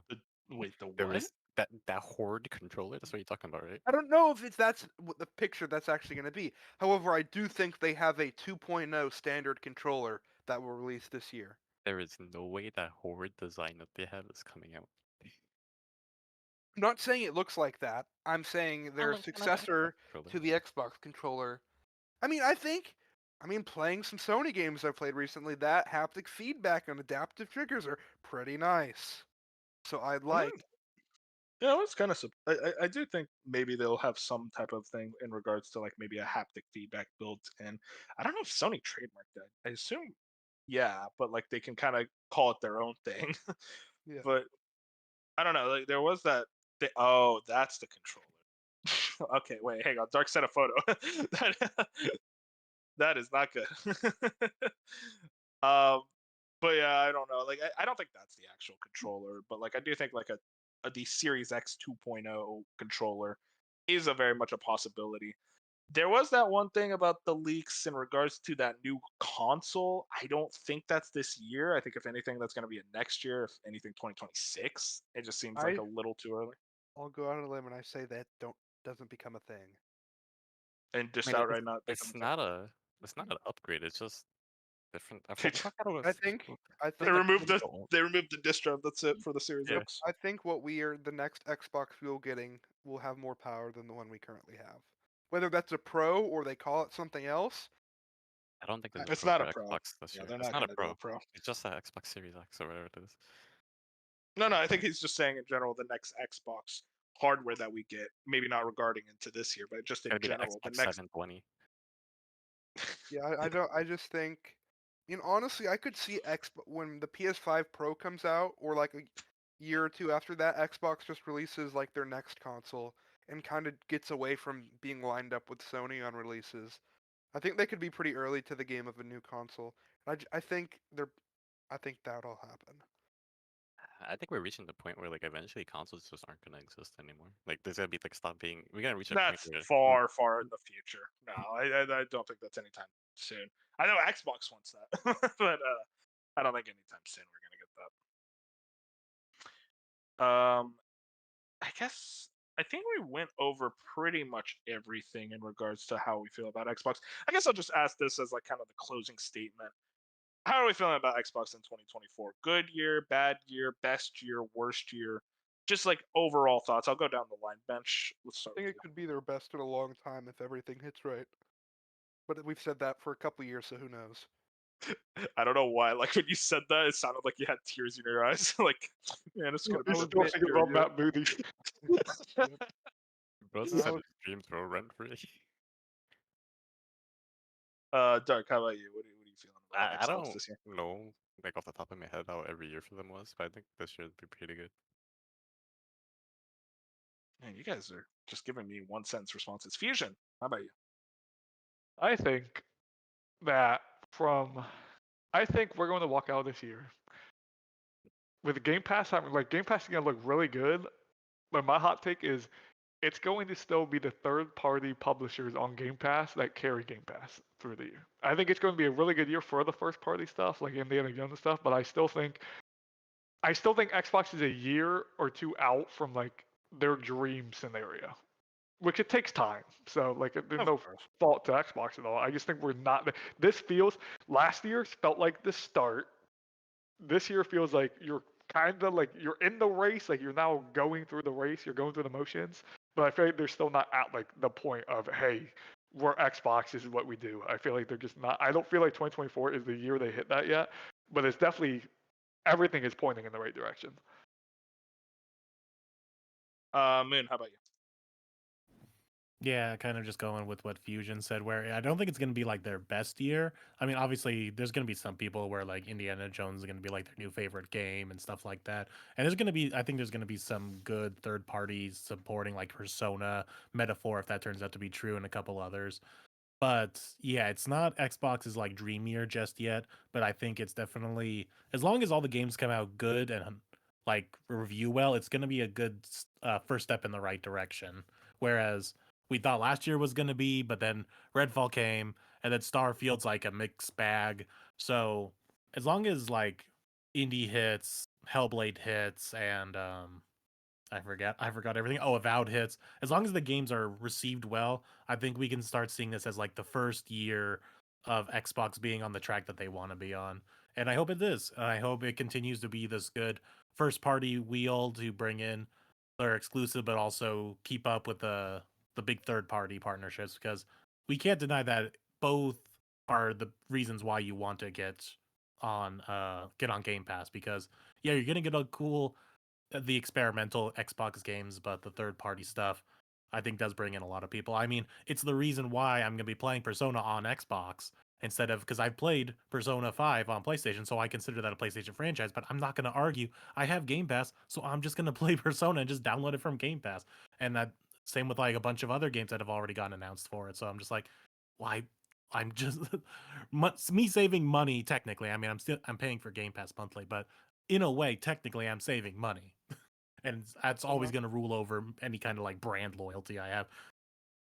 Am I the only one who's not an active Game Pass subscriber?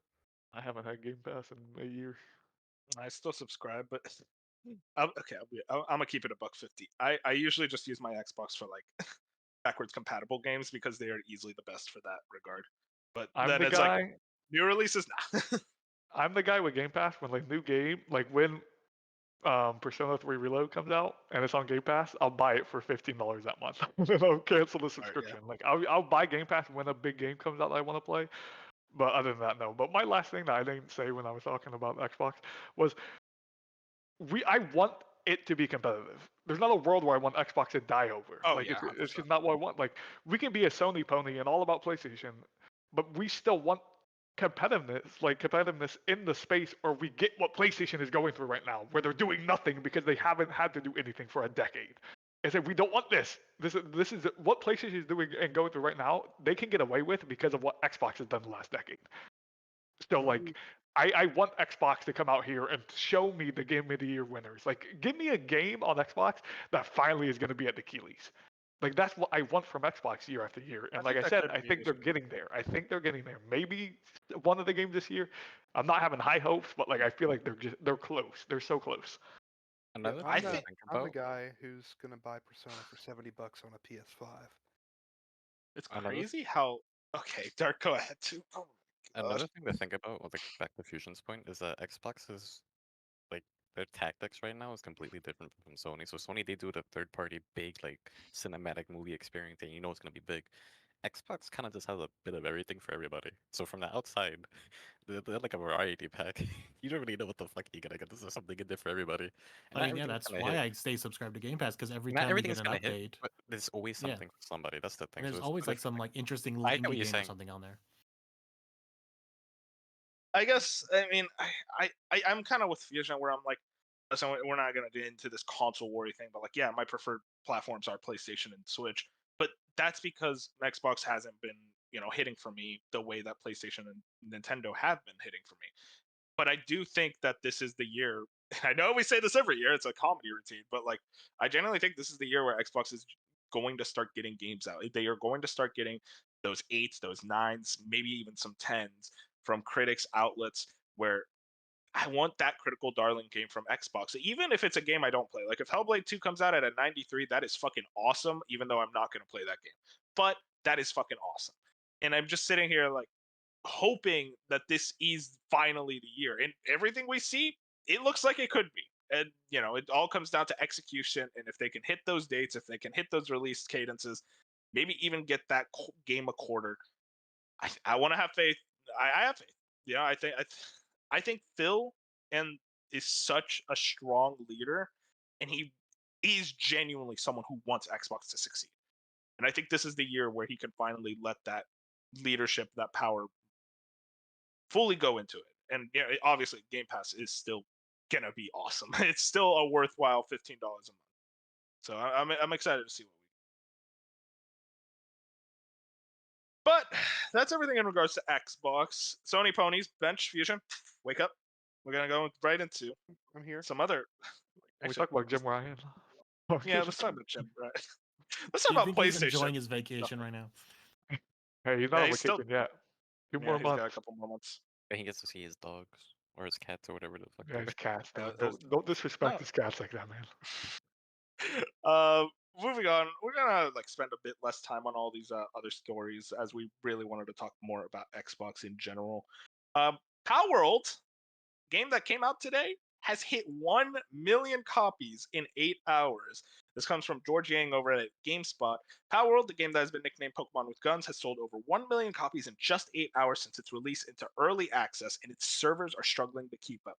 Quote, "We are blown away with the response to PalWorld, and we're doing our best to respond to your issues," developer Pocket Pear said in a statement. Currently, our server provider is reporting that due to the large amount of concurrent players, the servers have become unstable and you may be experiencing issues connecting to the servers. PalWorld is already Steam's current best-selling game and has since now blown past its initially reported 350k concurrent user base. This game is currently in Steam Early Access and Xbox Game Preview and has received very positive user reviews on Valve's platform. It costs $30, but Pocket Care is running a 10% discount on Steam until January 25th. PalWorld is also available on Xbox Game Pass. Man, this is definitely one of those surprise games that I was not expecting to hit the way it did. I mean, Moon, you're the big Pokemon guy. Have you? I know you kind of been looking at streams and stuff. What are your thoughts on this bad boy? I mean, I do think it seems like a quality game. I haven't watched that much. I've watched like one stream, and I played like maybe 10 minutes of it last night before I had to go to bed, because it actually came out at like at midnight. And I'm like, okay, I'll just try to get through the tutorial real quick. Now the tutorial's really long, but anyway, I think there is just a like a 50-50 thing contributing to this lightning in a bottle success. And I do think it has a novelty to it, but it also is somewhat of a quality game so far from what I've been seeing. And I do also think there is a bit also of this feels like the first big release of the year in a way. Whereas we can also call that for Prince of Persia, but this all I think people were just like looking for like the next big game. We haven't had a big game release a while. Like you want to maybe make a case for like Avatar as like the last big game release, but I don't think a lot of people will consider that. So you got to think even farther past that. So I think this being the biggest game in a release in a while, it's like, okay, this is the first big game of 2024. We're all going to jump on it. Oh, it got good reviews as well. That's awesome. And it plays well. Awesome. So I think there's now a strategy to being like the first game of the new year can help you boost like maybe a game that only would have gotten a like just maybe a mediocre response if it came out like in June or whatever. But I do congratulate them on their success, and I do hope to try it out some as soon as I find some free time. But yeah, I think it's definitely a lot bigger of a game than I was expecting. Like the stream I saw showed a gigantic map, and the pace that you have to craft. Like there are even guides saying like how to get to guns as quickly as possible because you're literally starting with sticks and stones when you start this game. So it's gonna be a while until you can start doing all the crazy stuff you see in the trailer. Because at the beginning you're just getting like a really basic ass survival crafting game. Real quick, our correspondent in the field, Fusion, has just updated me with some numbers in regards to PalWorld. It apparently hit the peak of 553k and 932. So, yeah, this game keeps growing. I think that's fair to just say. Steam. This is a Game Pass game. You know what I mean? Like, Yep. this game has had insane numbers. if that's your Steam numbers and you're a game that's on Game Pass, that's very great. I will say one thing: the Pokemon stuff about how I see a lot of people who are like Pokemon should sue, blah blah. If anything, I get the whole Pokemon stuff.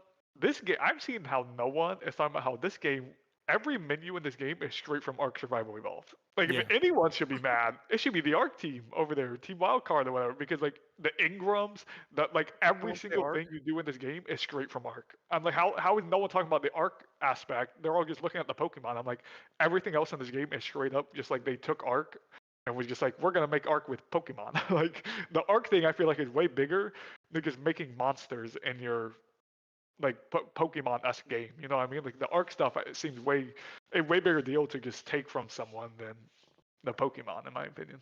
Yeah, the Pokemon aspect of it as is such like a minor thing about it when you actually look at the overall game. It's just more like just replace these things that kind of look like Pokemon with like your generic animals.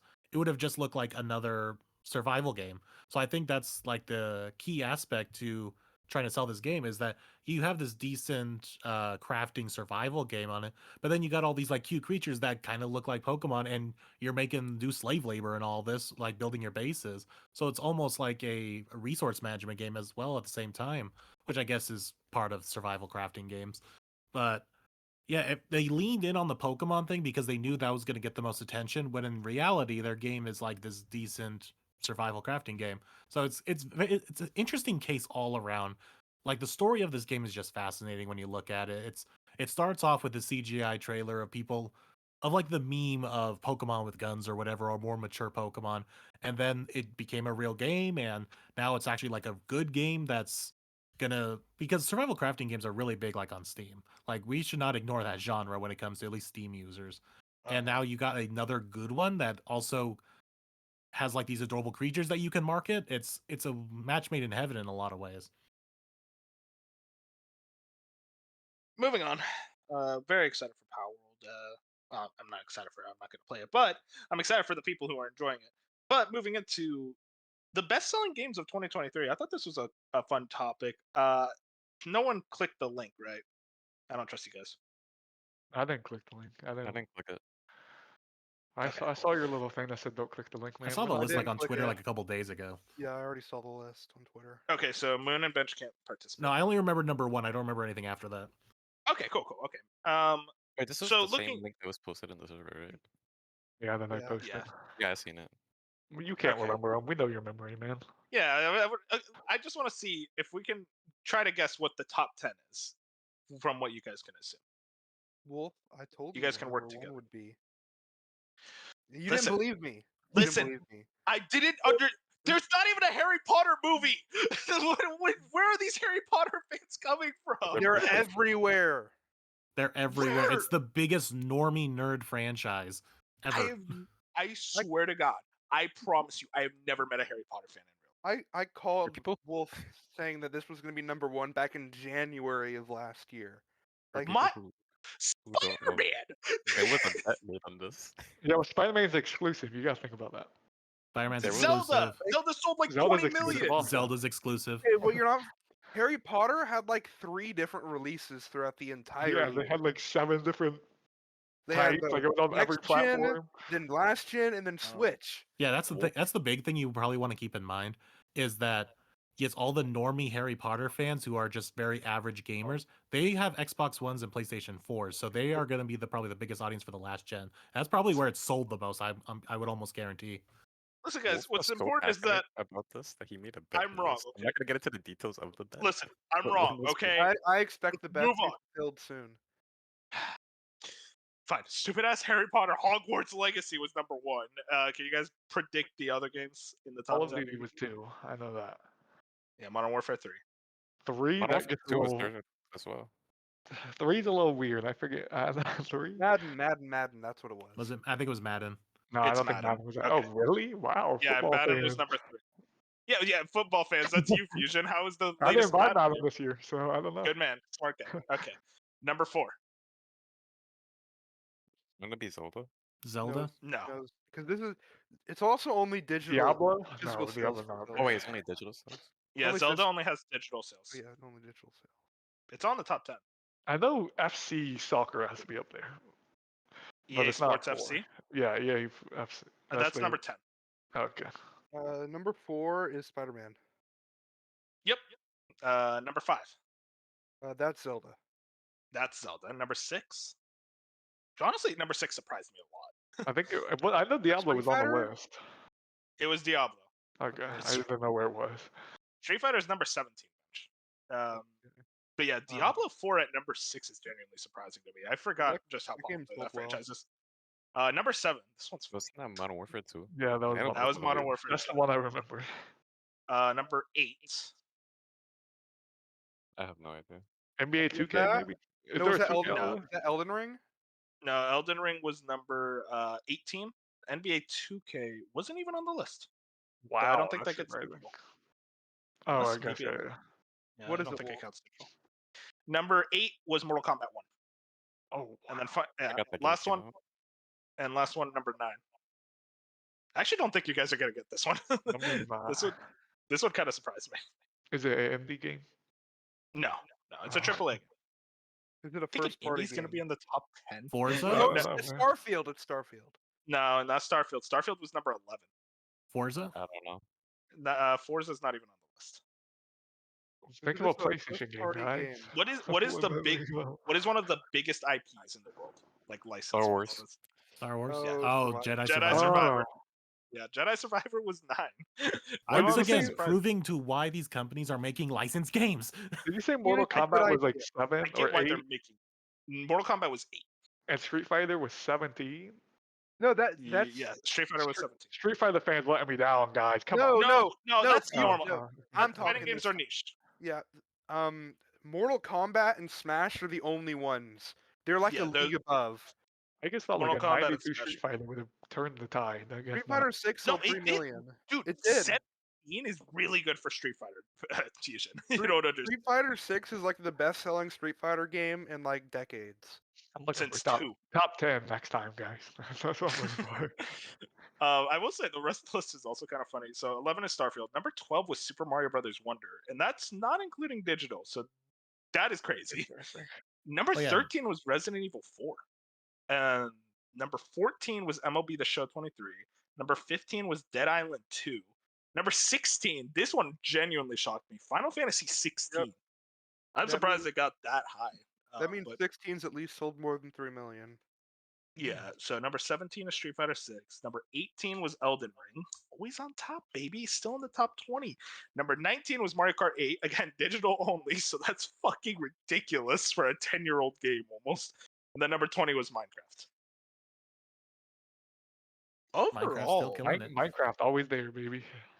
Minecraft at number 20 is actually surprisingly low. Wait, there for was no Minecraft. GTA 5 this year? No GTA 5 in the top 20. Wow. Though also doesn't Not a include new age. doesn't include Oh, digital but yeah, because- never mind. People Yeah. only buy that game digitally or whatever.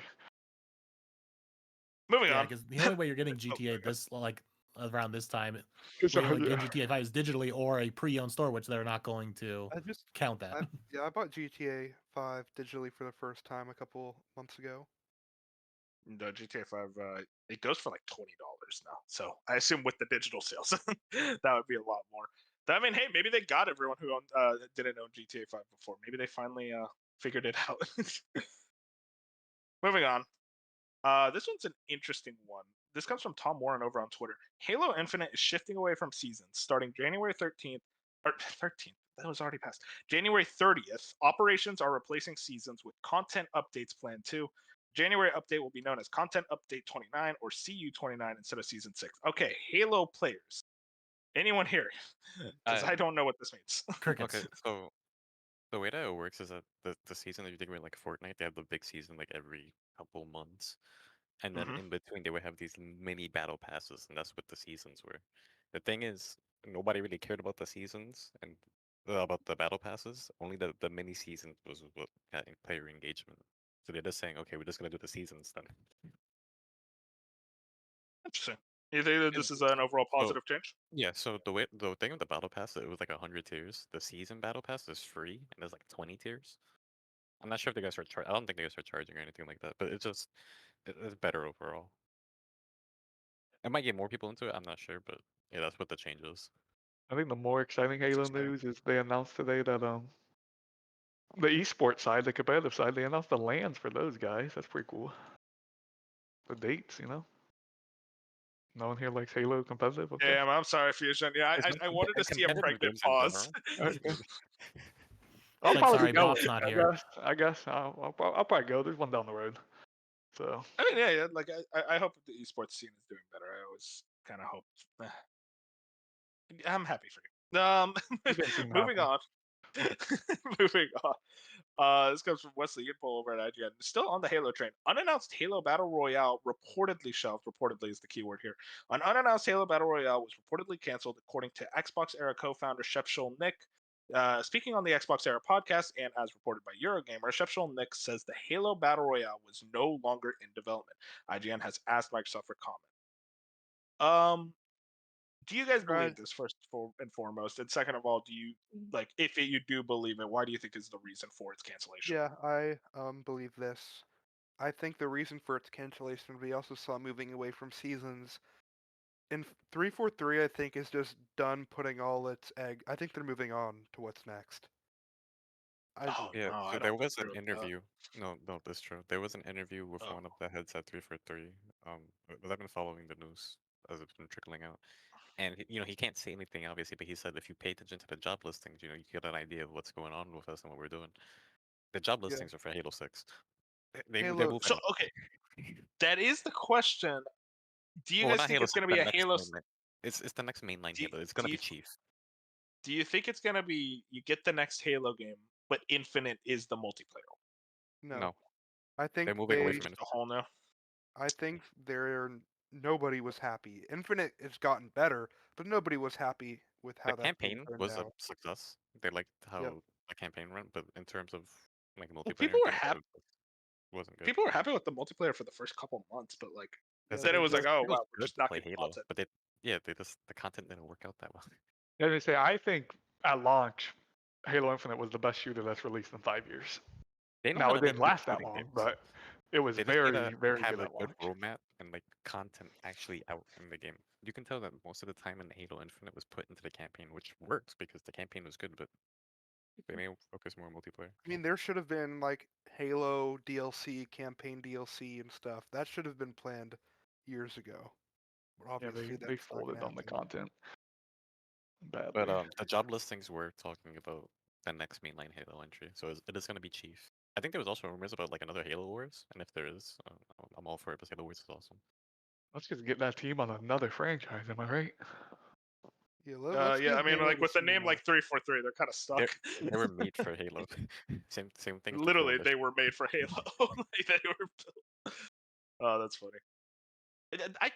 Okay. Side note, I always hated that. By the way, of like, let's name a studio after the game because they're only like they did that with the Coalition with Gears. It's like it's stupid. Like if they want to make something else, then it just looks like tacky. Like You know the funny 343 thing is is making a platformer. Like, for both of those games, both of those companies, the fourth title was decent, and then the fifth one was horrid. It's like, what's going on? I mean, we'll see. Hoping for the best. Moving on. This comes from Andy Robinson over at VGC. 8% of developers in a GDC survey says they're working on Nintendo's next console.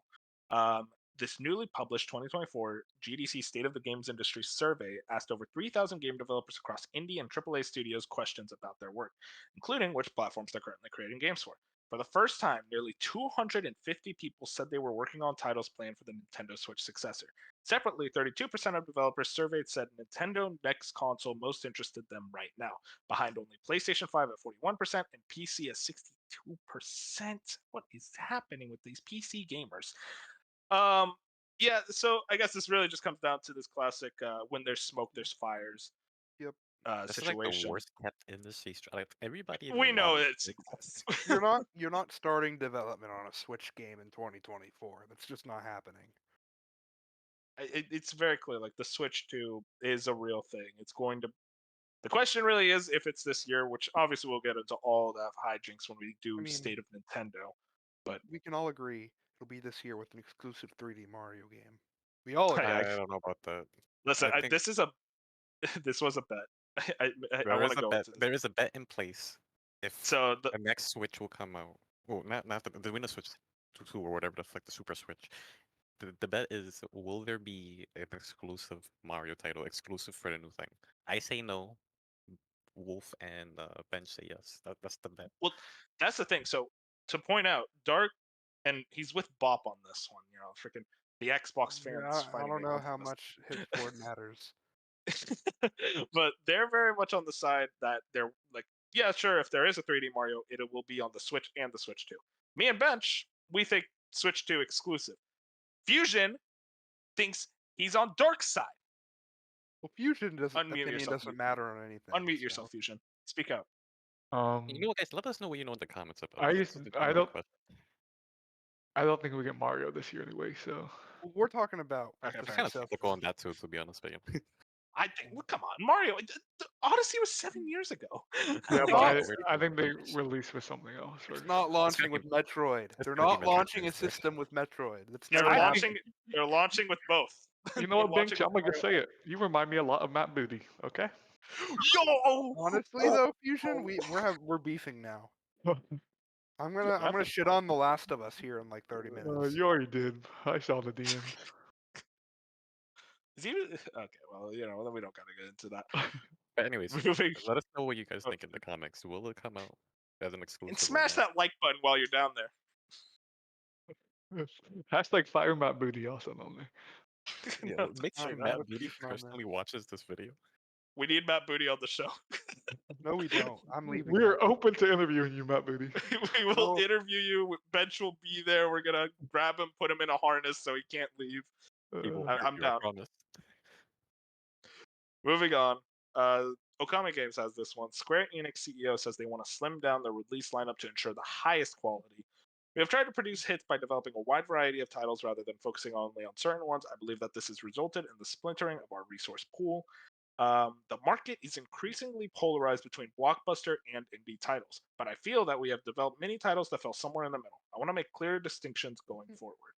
Sounding very much like Square wants to try to focus only on like specific games rather than trying to. Bench mentioned this earlier. I guess I'll let him take over Yeah, here. they released like 10 games in like 2021, I think was the year, and like 2 of them were good, if I remember correctly, and like none of them sold. So like them wanting to focus on bigger titles with more resources behind it. Honestly, they're going in the right direction in my opinion, and I think Visions of Mana is going to be the start of that. I really think. I think this is Square's waking up moment. We've seen it with Sega, where Sega, when they released the Persona 4 Golden on PC, they were like, oh shit, this works out really well. And then now they're doing incredible. This is that moment for Square Enix. Like I They're know using common sense. Well, I know Square's CEO recently said like blockchain and AI stuff on his like New Year's letter, but personally, I just think that's all like buzzwords to get people happy.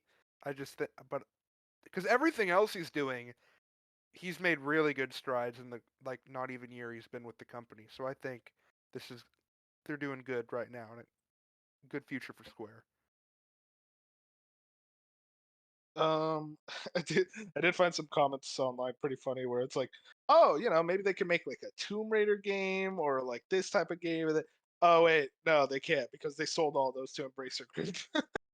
So I don't know. It was very weird for like them to make this comment after selling a lot of their IPs, which was kind of a strange situation where we were kind of expecting them to be bought out after like kind of slimming down all their Western studios. But then they just proceeded not to get bought, so I assume something fell out in that regard. Imagine if under this new management, because I fully expect Embracer to like collapse and they're gonna have to sell those studios. What if They Square buy them Enix back. buys them back? I mean, listen. I personally think Xbox and Sony were the closest to actually trying to buy those studios back from Embracer. At least I hope so, because nobody wants Embracer to keep those. Moving on. This was an interesting one. Tom Ivan over at VGC has this. Rocksteady's co-founders have established a new studio in London. Sefton Hill and Jamie Walker left the Batman Arkham studio in 2022. While the studio has yet to be officially announced, Polygon spotted that industry veterans are listed as directors of the London-based company on business information website Endel. It also has a listing on the Great Place to Work website, which reads 100 Star Games is a video game startup in East London. Our ethos is of creating a small team of only 100 industry veterans and emerging talents who are committed to crafting cutting-edge gaming experiences that inspire and captivate players worldwide. The same shit we always hear. The interesting thing is the Rocksteady co-founders have decided, hey, you know what, we're going to make a brand new studio after leaving Rocksteady for what we could presume is Suicide Squad being the reasoning. I mean, Dark, you're a big Arkham fan. What do you think? Okay, so I'm happy that they got out of the situation that they're in. But the last thing that we've seen from their legacy right now is the Bat Tank. I have thoughts. The Bat Listen, Tank, it was not good, and they promoted the shit out of it. Don't do I, the Bat Tank. Whatever you do, do not use vehicles. Just stick to action combat, because that's what you specialize in. The free flow combat system is one of the best in gaming. Just stick with it, or make something new that's similar to it, and you're golden. I do think it's interesting. I wonder what they're able to do because I feel like Rocksteady was so strong. I don't know if the founders were as much a thing in regards to making the Arkham games as great as they were. But they Maybe were maybe I'm thinking wrong. So they were in charge. Well, they were in charge, but they really brought the characters to life. The reason why you feel like Batman, they were a lot of the people behind that. Like they really emphasized making you feel like the character, which is really rare in these superhero type games. But these guys are really talented. Just don't do stupid gimmicks. Bat Tank 2, baby. Oh god, that Bat Tank is awful. And finally, on the news report, the news report? I'm not going to call it that. This comes from Discussing Film. A movie adaptation of Until Dawn is in the works. David F. Sandberg is set to direct with Gary Doberman writing the script. I don't know who those people are, but Fusion, I know you're a big Supermassive fan.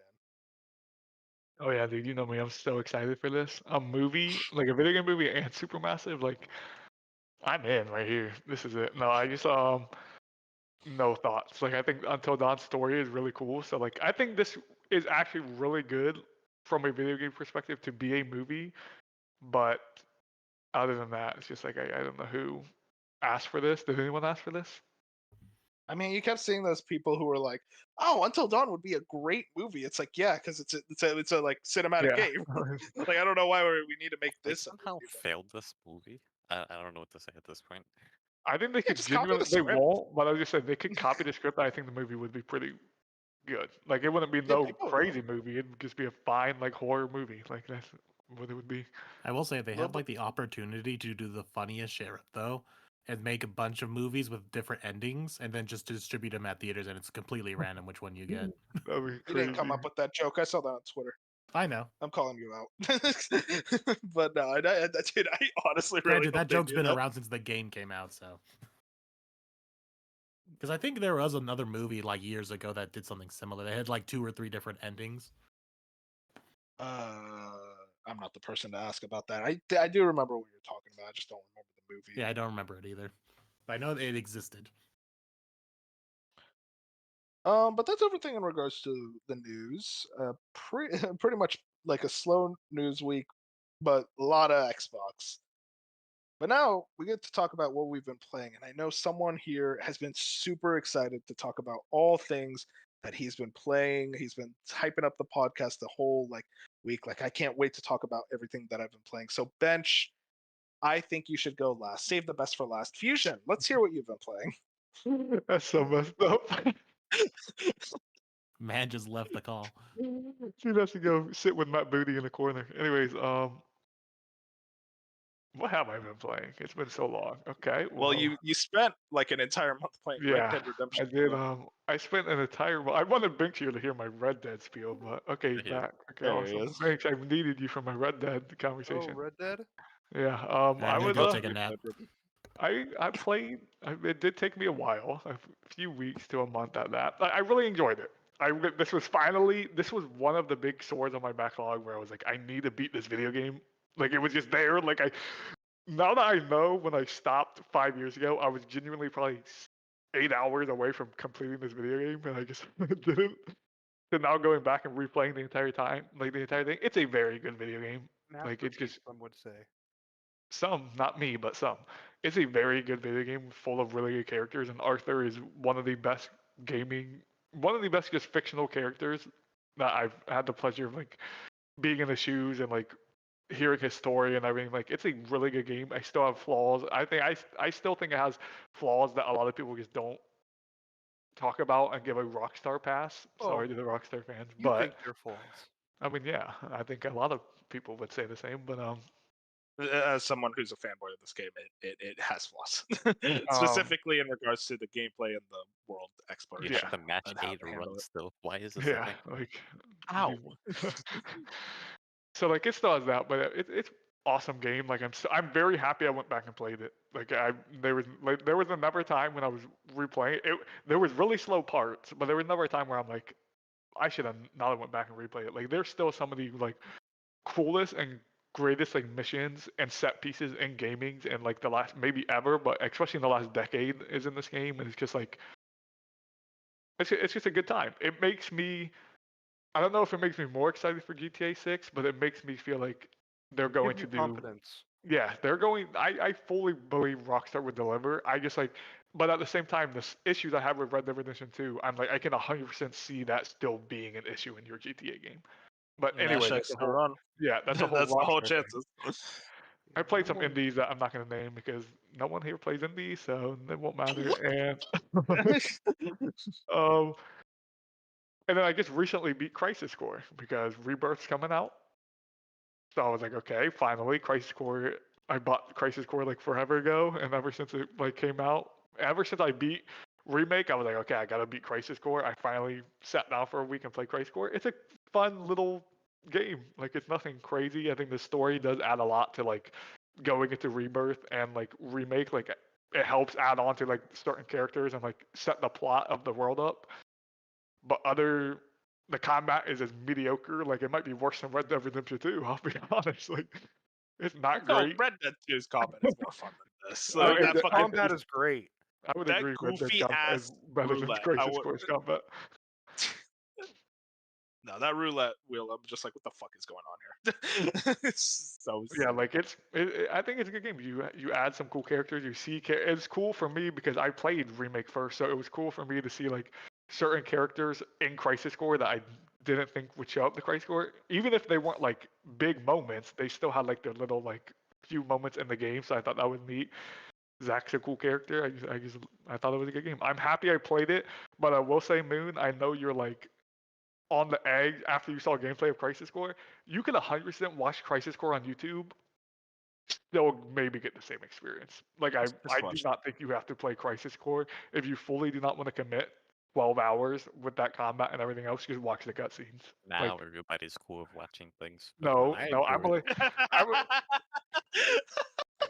that's different. That's different. This dude, he's Bro, you only could there. hear the I salt know. in his voice. I personally would never, but I know Moon is someone who would go watch some cutscenes if he wanted to, and I think Crisis Core is one of the only games where like you don't have to play this video game to experience most of it. Like it's not. This should have been an experience. This should have been Hellblade. It's Take the just one combat Last out of of here. Us in the same boat. It's That- crazy. That ending though, Fusion.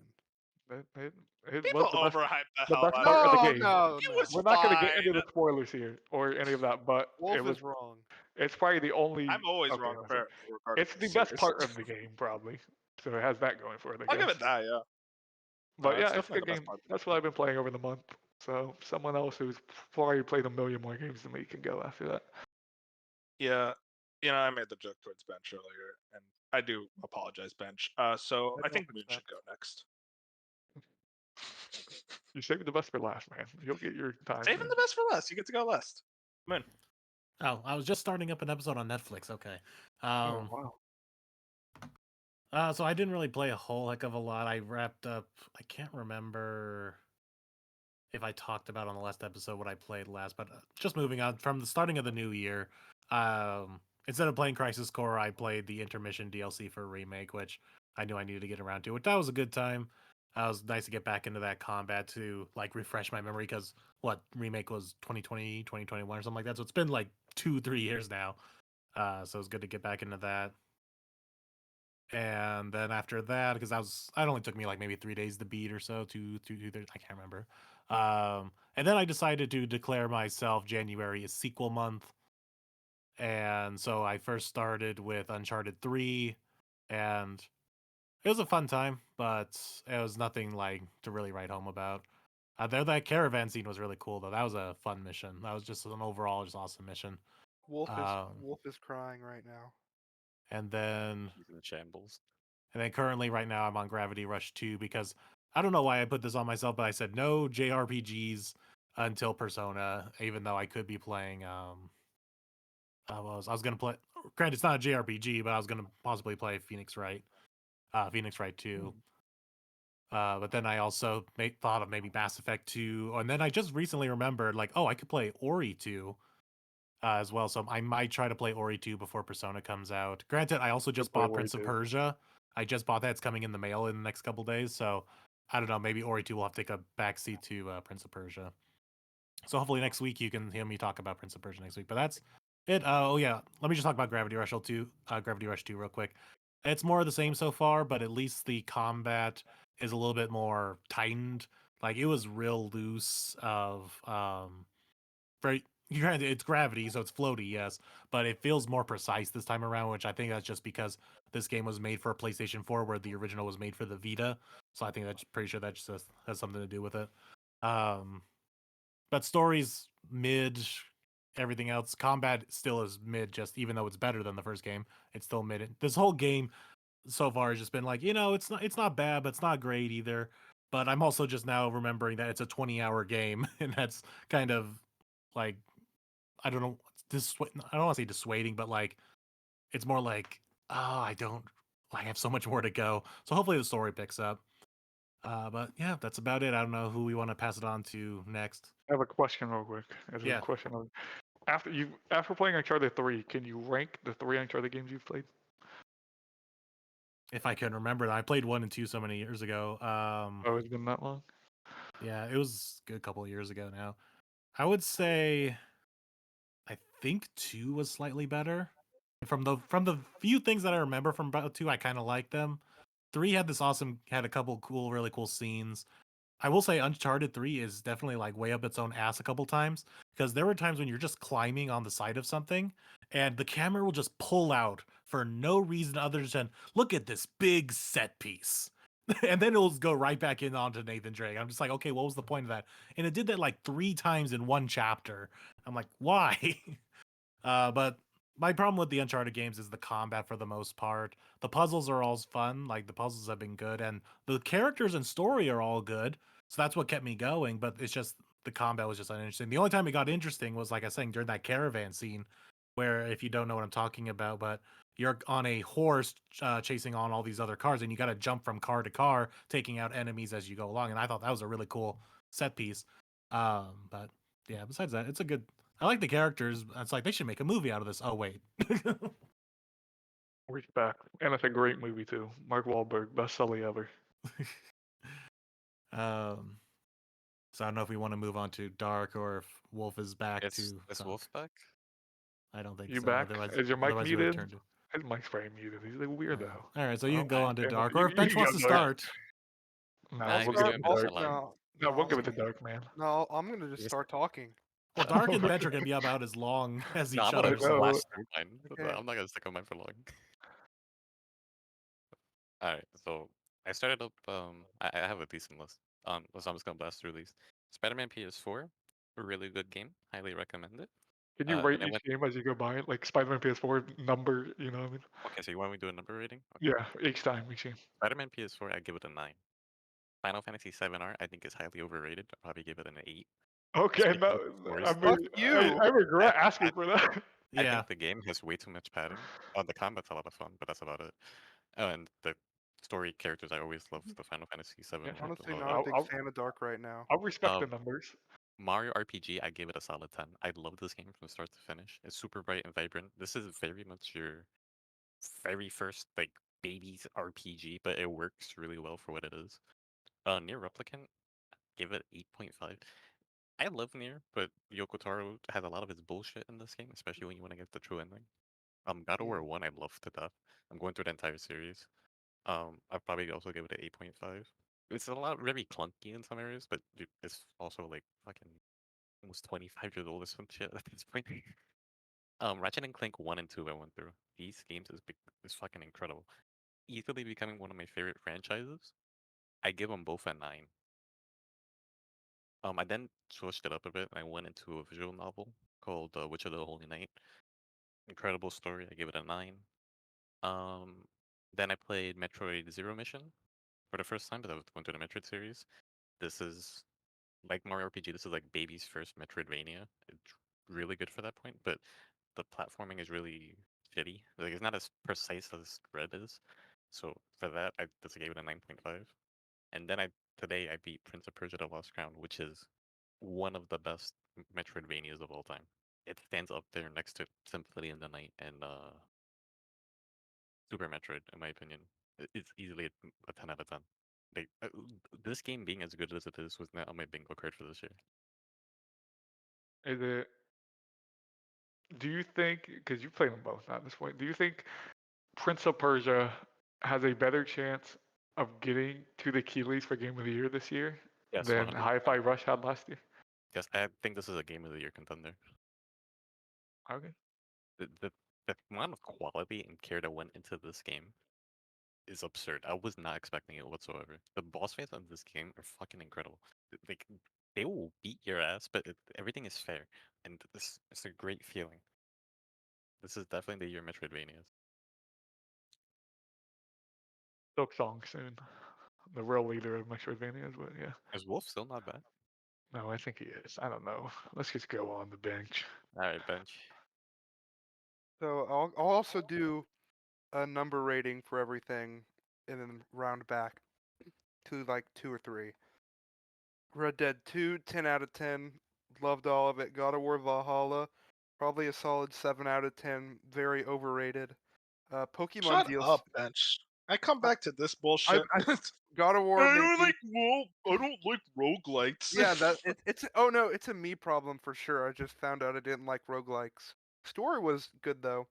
Pokemon DLC I'd probably give an 8 out of 10. I played both of them and was just I had some issues with the second one, but I liked the time I played. Sekiro, I played I beat that. Surprisingly, I never expected to beat that. 9 out of 10. Just I think the game is too directionless sometimes, and it throwing a ton of enemies at you feels like bad design rather than fun combat because the game is very one-on-one based, and it kind of feels Dark Souls 2. it's like trying to make it hard artificially, and it doesn't feel great sometimes. Alan Wake 1, I'd give a 9 out of 10 along with its DLC. I loved Alan Wake 1, and then I played Control. I'd probably give it like a 9.5. That's just another Remedy games are just a different breed. I also played the Alan Wake spin-off, which I expected to be bad, and I'd give that like an 8 out of 10. I had a really good time with that. Nier Automata I played a solid 8 out of 10. Definitely overall disappointed with the game, and I think it's just very dated in a lot of its design. I do prefer Replicant, but Automata is still good. No, I think it's dated with a lot of its design choices. With like, it just doesn't feel good. Plus, like, I don't know, a lot of the ending stuff kind of was like I die because I did like some sort of ending and it reload me 30 minutes before, and that was frustrating. You mean And you then died in the tutorial? I'm not even talking It about wasn't. I'm not even talking about the tutorial. There are times whenever somehow, some way, I activated an ending and it made me reload my save, and the game does not auto save. Hey, So I respect you sticking with your guns, man. Don't let them little Yeah. weirdos. Oh get my on you. god, Fusion. You know, you would not be saying this if like I was shit talking Last of Us. You I know would. that. You have, and I don't care. and then I We've gotta find haven't. out. Wait, We've I am gotta find probably. out. Wait, hang on. I'm probably the most positive on Last of Us here. Oh, aside from y'all can beef later. I beat Trails into Reverie, the last Trails game I had to play, and that's a 10 out of 10. Absolute masterpiece. not what the open He's the critics best said. in the best in the franchise. Like the way that it upped, like the pacing in the game was just easily the best of the franchise. And some of the games have good pacing, really good pacing. And then the combat was just like an all-time great. And then just like the quality of the game, like it just beefed up, and like Trails found its own like style in 3D, something it lacked for a while. And I hear that carries over to Daybreak, so I'm very excited. And I just can't gush enough about this game. And then Fusion bullied me into playing Astro's Playroom, and I literally beat that game in one sitting, and that is like one of the best. I'm not a 3D platformer guy, but that's one of the best 3D platformers I've ever played. Like better than Odyssey. Like come Shut on, up. it's so good. Shut up. It's very No, these good, two. dude. By the way, I want to point out these two ponies want to say that. Okay, so just want to say I think Mario Odyssey is very good as well. Yeah, no, Mario you Odyssey's don't. good. You don't. Yeah, I No, do. I give no, Mario you Odyssey a don't. 9. That's a good You game don't right like it there. the way I like it. Yeah, Well, probably not because you've been playing Mario since you were like 2 or something. yeah. I think 5. I'd give Astro a 9 out of 10. I think some of the like suits you get, one or two of them are a little just funky. Like the monkey one was a little funky, and just like I did like 100% the game though, so in like one sitting, so that was really good. Real quick, I want to point out. Okay, real quick. Nobody brought up Odyssey. I know, but The I did. different games. Yeah. Okay. Well, you're an idiot. Whatever. What else have you been playing? And then I'm 4 hours into The Last of Us 2. I started that today. And I mean, I've had my jaw on the floor these whole 4 hours. Like the way the graphics in this game is just mind blowing. Like I don't know how it's real because it looks like real life. And then you have the gameplay to back it up, and the gameplay is just like so fun. And like it also like I feel like shit when I kill someone. Like I had the first like human to human combat encounter besides like cutscenes and stuff, or like a couple hours ago, and it's like damn, like it feels impactful. And like when you get shot, like Ellie's just blown like on her butt. Like you feel the impact of everything. It's just like so good. I'm 4 hours in and I can't wait to play more. I wish I was playing it right now. That's what I love to hear. That's the best part of tonight's podcast. Was right there. That's what I was waiting for all night. And I thought Vince was going to troll me, but instead he just came in with fire. And Honestly, didn't even cross my mind because I'm enjoying this game so much. that's what I love to hear right there. And Oh, as we cute. said, we saved the best for last. So Wolf. Actually, I remembered one thing I wanted to say about Uncharted 3. Okay. Well, Anyways, my list. So, No, so you know how no. this is not even a complaint. It's kind of it's more of a mystery. Okay, so on all of the marketing for this game, there is a scene with Drake in the desert and the plane crash and he like falling out of the sky and all that. That part of the game literally takes like 5 minutes. Why is Welcome to that Naughty Dog plastered trailers. everywhere? Audience, I'd like you to know that Wolf has muted and deafened himself. I do not hear what's being said. It's like, why is that whole segment 5 minutes long and yet it's the poster child for the whole game? Like, when I got to that, I'm like, okay, cool. This is the poster child of this game. This is what it's known for. This is what they ripped off for the movie. And it was like 5 minutes long. Then he spent another 10 minutes wandering in the desert. Well, I'm assuming it was like days in the game. And then we finally moved on. And I'm like, what the fuck was that? I do remember that part being very short. Yeah, it was literally 5 minutes. Like, it was a couple like QTEs, and then he fell out of the plane, and then we wandered around the desert, and that was it. Yeah, that's not but I'm not gonna go into Last of Us Part 2 trailer stuff, but Naughty Dog has always done things with their trailers where they genuinely try to like trick the player, and like they didn't start getting hate for it until like Part 2, but they genuinely try in their trailers to like show things off in a way where it's like this isn't actually how the game plays. So like I'm not surprised Uncharted 3's trailer and all that was like I understand. It wasn't in the trailer. It was just like it's all the Oh yeah, marketing. the whole exactly the cover, the cover Yeah, of it's the game. cover. It's the marketing. It was everything. Like they made a big deal out of this falling out of the plane scene, which it was nice, but it lasted all of 30 seconds. And okay, yeah, obviously you're not going to stretch out falling out of a plane, but like the aftermath of that should have been a bigger deal part of the game. I will say Yeah, about Last of Us 2, like the level design increase from part 1 to part 2. It's just like insane. Like walking around, I like in downtown Seattle, I think, or whatever, in the first part, like it's just like I'm exploring, I'm getting like a story of like the Washington Liberation Front. Like it's just like I'm so immersed and so invested now that I can't wait for more. Breach, brother, breach. Okay, now we can go back to this other guy. Well, Well, that bench can talk even more now. No, that's everything I had to say. I played a lot of I games. appreciate it. Good stuff. We're on to you, Okay. Mr. Podcast Boy. Podcast boy. I'm the podcast boy. He's like the water boy. Hey, Bench. By the way, I see on the dock. If you put mid-side again, you fucking little kid. Trails sucks, by the way. I want to point that out. Really horrible franchise. What is this? Messed up. Like, Trails why is would great. anyone play that? Final Fantasy low-tier franchise as well. Like, this is insane. Like, I don't know. I don't know. What this... Anyways, I get to talk about my games in this sea of hatred, I feel. So over the break, I didn't play that many as much as I actually wanted to play games wise. I was busy with some stuff, but I did get through some good stuff. Big ones are Limbo and Inside. Playdead was a company that I've been always interested in checking out their games, and Limbo was kind of like this classic Xbox 360 hidden gem, Xbox Live Arcade type game, and I overall really loved my time with it as just like a nice little puzzle platformer. It really hit the edge and also showed me just like their capabilities in creating like really strong world building throughout any with no dialogue, and I genuinely think that's some of the most impressive in gaming in that regard. But what actually impressed me more was Inside, which is genuinely a game that I cannot believe is as good as it is, mainly from an audio design standpoint, some of the best in the business, but also just that world building, the way that they tell their story without a line of dialogue. You're just walking, solving puzzles, and you slowly try to uncover more about the world, and you're trying to create these theories as you go. It's a fascinating experience that I really can't do justice just talking about it. I feel like it's a game you have to play Fusion, I feel like especially you'd be really into Inside. It's something that I really want to hear your personal like viewpoint on the game Is it? because Is it an, I don't, huh? is it an experience game? No,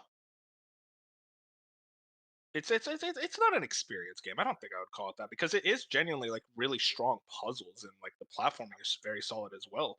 It's just the actual like the story of that's being told, I guess, is kind of an experience in a lot of ways, you could say. But like every game is an experience in some way. But like this is very much like a game as well as telling you this story through its world and its storytelling. It's hard to explain. Like I said, it's very hard to explain. But I will say, if you do play Inside, I always tell people this: play it in one sitting. It is about a 3-hour game, 3.5 hours more like. But it is a game that's best played in one sitting because of kind of experiencing that story all at once and understanding where they are going with it. Where my thoughts on the game from the beginning to the end really, it felt like a roller coaster, and I can't quite explain what makes it so special without people actually playing it.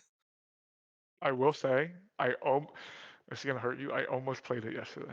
Almost. Oh, I had just enough time where I was like, I could probably play it, but it was one of those scenarios where I was like, I want to beat this in one sitting, but I didn't because after I beat Crisis Core, that's fine. I was like, I probably have like a couple hours where I could start something, and I was so close to like starting it, but I just couldn't. I couldn't press play. No, if that's actually good because I do want you to play that game in one sitting.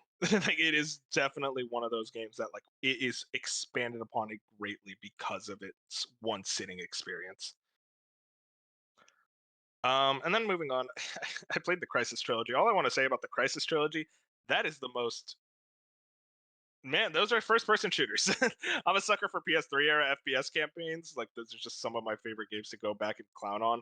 But also, like I have a lot of love for them as well. And the Crisis games, there's just not a lot to them. I think Crisis One is an extremely impressive game for the game time it came out in 2007. But like you go into Crisis 2 and 3, they're very much just like militaristic sci-fi shooters, and there's not really much to them story or gameplay wise. But there were some cool ideas there, and I overall enjoyed my time playing through that trilogy. And then I played Earthbound, which is a game that's been on my backlog since like the beginning of time, and it's a game I've always wanted to like understand Is it why the hype was there, is it worth and the hype? it's 100% worth the hype. It is easily one of my favorite JRPGs of all time. It's a game that has a sense of humor very similar to Undertale because Undertale was very much inspired by Earthbound, but it has this like very quirky, almost like 90s, kind of like the 90s view of 50s sci-fi, if that makes sense, where it's like that 50s sci-fi aesthetic adds so much to that kind of like Americana pop culture vibe, while also just having this like cool like it's very much an alien invasion storyline with these weird kooky characters that all have these wild ass one-liners while just having a strong ass combat system and also innovations in the JRPG genre that was very surprising for a game from 1994. This game has no random encounters. You see the enemies in the field, which was not a common spread thing in games until like 20 years after this game came out. And it also has one of the most interesting JRPG combat systems I've ever seen, where you have this, classic turn-based JRPG combat, but they do this thing where your health is basically like a roulette wheel. I don't know how you call it. It's like a rolling health bar. It's like slowly rolling down. And when an enemy attacks you, your health rolls down. And it could say this is a mortal hit. It takes your health down to 0. And what you can do in that time is you can heal, you can protect your character. You have time to think about what's happening while you're getting attacked. And it creates this sense of like urgency while also allowing you the time to think and strategize how you're going to proceed throughout the rest of the battle. I do think that has issues. I think just 90s JRPGs have a really bad sense of design when it comes to telling you where to go. And also, I think that there are parts of the game that have a weird difficulty spike. Overall, though, one of my favorites, You- one of my favorite games of all time. I absolutely love Earthbound as well. I have a And couple then Batman, questions. yeah, go ahead, Bench. Do you think you'll ever play Mother 1 or go to Mother 3? I don't think I'll do Earthbound Beginnings because that's an NES era You RPG. think it wasn't needed or anything? No, don't know. I mean, it's needed in some way. You don't need to play Earthbound Beginnings. I think it's very much you could jump right into Earthbound. It is its own self-contained story, and the same with Mother 3. Actually, they are all self-contained stories. Mother 3, I definitely want to play like way more now, especially after playing Earthbound. But you know, Nintendo is funny, so I got to use that fan translation. Earthbound is up there along with now Golden Sun, so I'll make sure to get to that this year. Yeah, I think you'd be into it. I'm interested to actually hear your thoughts on that one. Next is Batman Arkham Knight. Dark, let me tell you about this game. Oh, yeah. Listen, okay. When you're playing as Batman, it's fucking incredible. It is that classic Batman Arkham vibe, the aesthetic, the city. I actually think the open world in this game, just maybe a hot take, I think it works a bit better than Arkham City's open world. It's just a more fun open world to explore and jump around the buildings and use the bat line and use the Batmobile. But then there's the tank. And this whole ass part of the game where you have to use a tank to destroy other tanks. It is the weirdest design decision I've ever seen where they said, hey, Batman is in a tank now, which is not how he fights. That's just strange to me. One thing alone really brought down the game for me. It's still an 8 out of 10. I think it's still a very solid experience, but I kind of come out of it saying I Arkham Asylum the most still. Like that's still easily my favorite. And then Vanquish, I played a bit of that. I played through that whole game. Fucking incredible. Just a dumb, fun third-person shooter from Platinum Games. Platinum Games never misses. Not much else to say. It is just a really fucking cool game. It is one of those games where you're like, that is so fucking sick every 5 seconds. And then finally, I played Prince of Persia: The Lost Crown. About a few hours in, and I also have been absolutely loving it. I know Dark's been praising it as well. It's definitely a game that's going to be high on my Game of the Year list, I think, at least in the top 10. It's just, Metroidvanias are just a broken genre. They always hit for me. And yeah, that's about everything I've played. Oh, also, okay, I'm getting roasted about this in chat. I also kind of got addicted to Power Wash Simulator. That's kind of why I didn't play as many games as usual. But listen, it's a good game, okay? Your game of the year last year, some would say. It's not. It's not. You power washed for like 50 hours, Wolf. What year did that game come out? 2022? Like that was actually. 2022. Do you think if you discovered it, it would have been on your list, or is that not a game you would have put on it? It would have been in my top 10, yes. Okay. But Top I 5? didn't play it. High respect. Top? No, not top 5. Okay. It's like it's Elden Ring, and then right behind it just Power Wash Simulator. That would have looked so fucking funny. Honestly, that would have been based. But yeah, that's everything I've been. I mean, you can handle outros now. When it's No, he dead. can't. He's muted, buddy. Moon, he's wake back. up! No, sorry, I had to pause Netflix. Okay. So yeah, looks like we are going to be wrapping up here for the foreseeable future. So what we're going to be doing is, I think I mentioned this both on the last episode, but we're just going to remind you here that the next 2 episodes we're going to have these topics again, to where we're going to be discussing what we think the year will look like for both PlayStation and Nintendo. Currently, the plan is PlayStation next week and Nintendo after that, unless something happens, like a sudden state of play happens or a Nintendo Direct gets shadow dropped on us. That is the plan. So it'll be interesting to see how that plays out, because that'll be a lot more speculative, because at least with Xbox we have the developer direct to work off of. So be sure to look forward to that.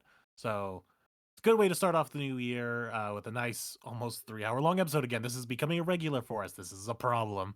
But I hope you all enjoyed. So make sure to leave a like, comment, subscribe, all that other good stuff. And we will see you guys next week for the next episode. Say goodnight, everyone. Have a good one. 99. Like, dream big. Dream big? I'll let your dreams be dreams. Oh my god, we're using 2010 memes now. Okay, just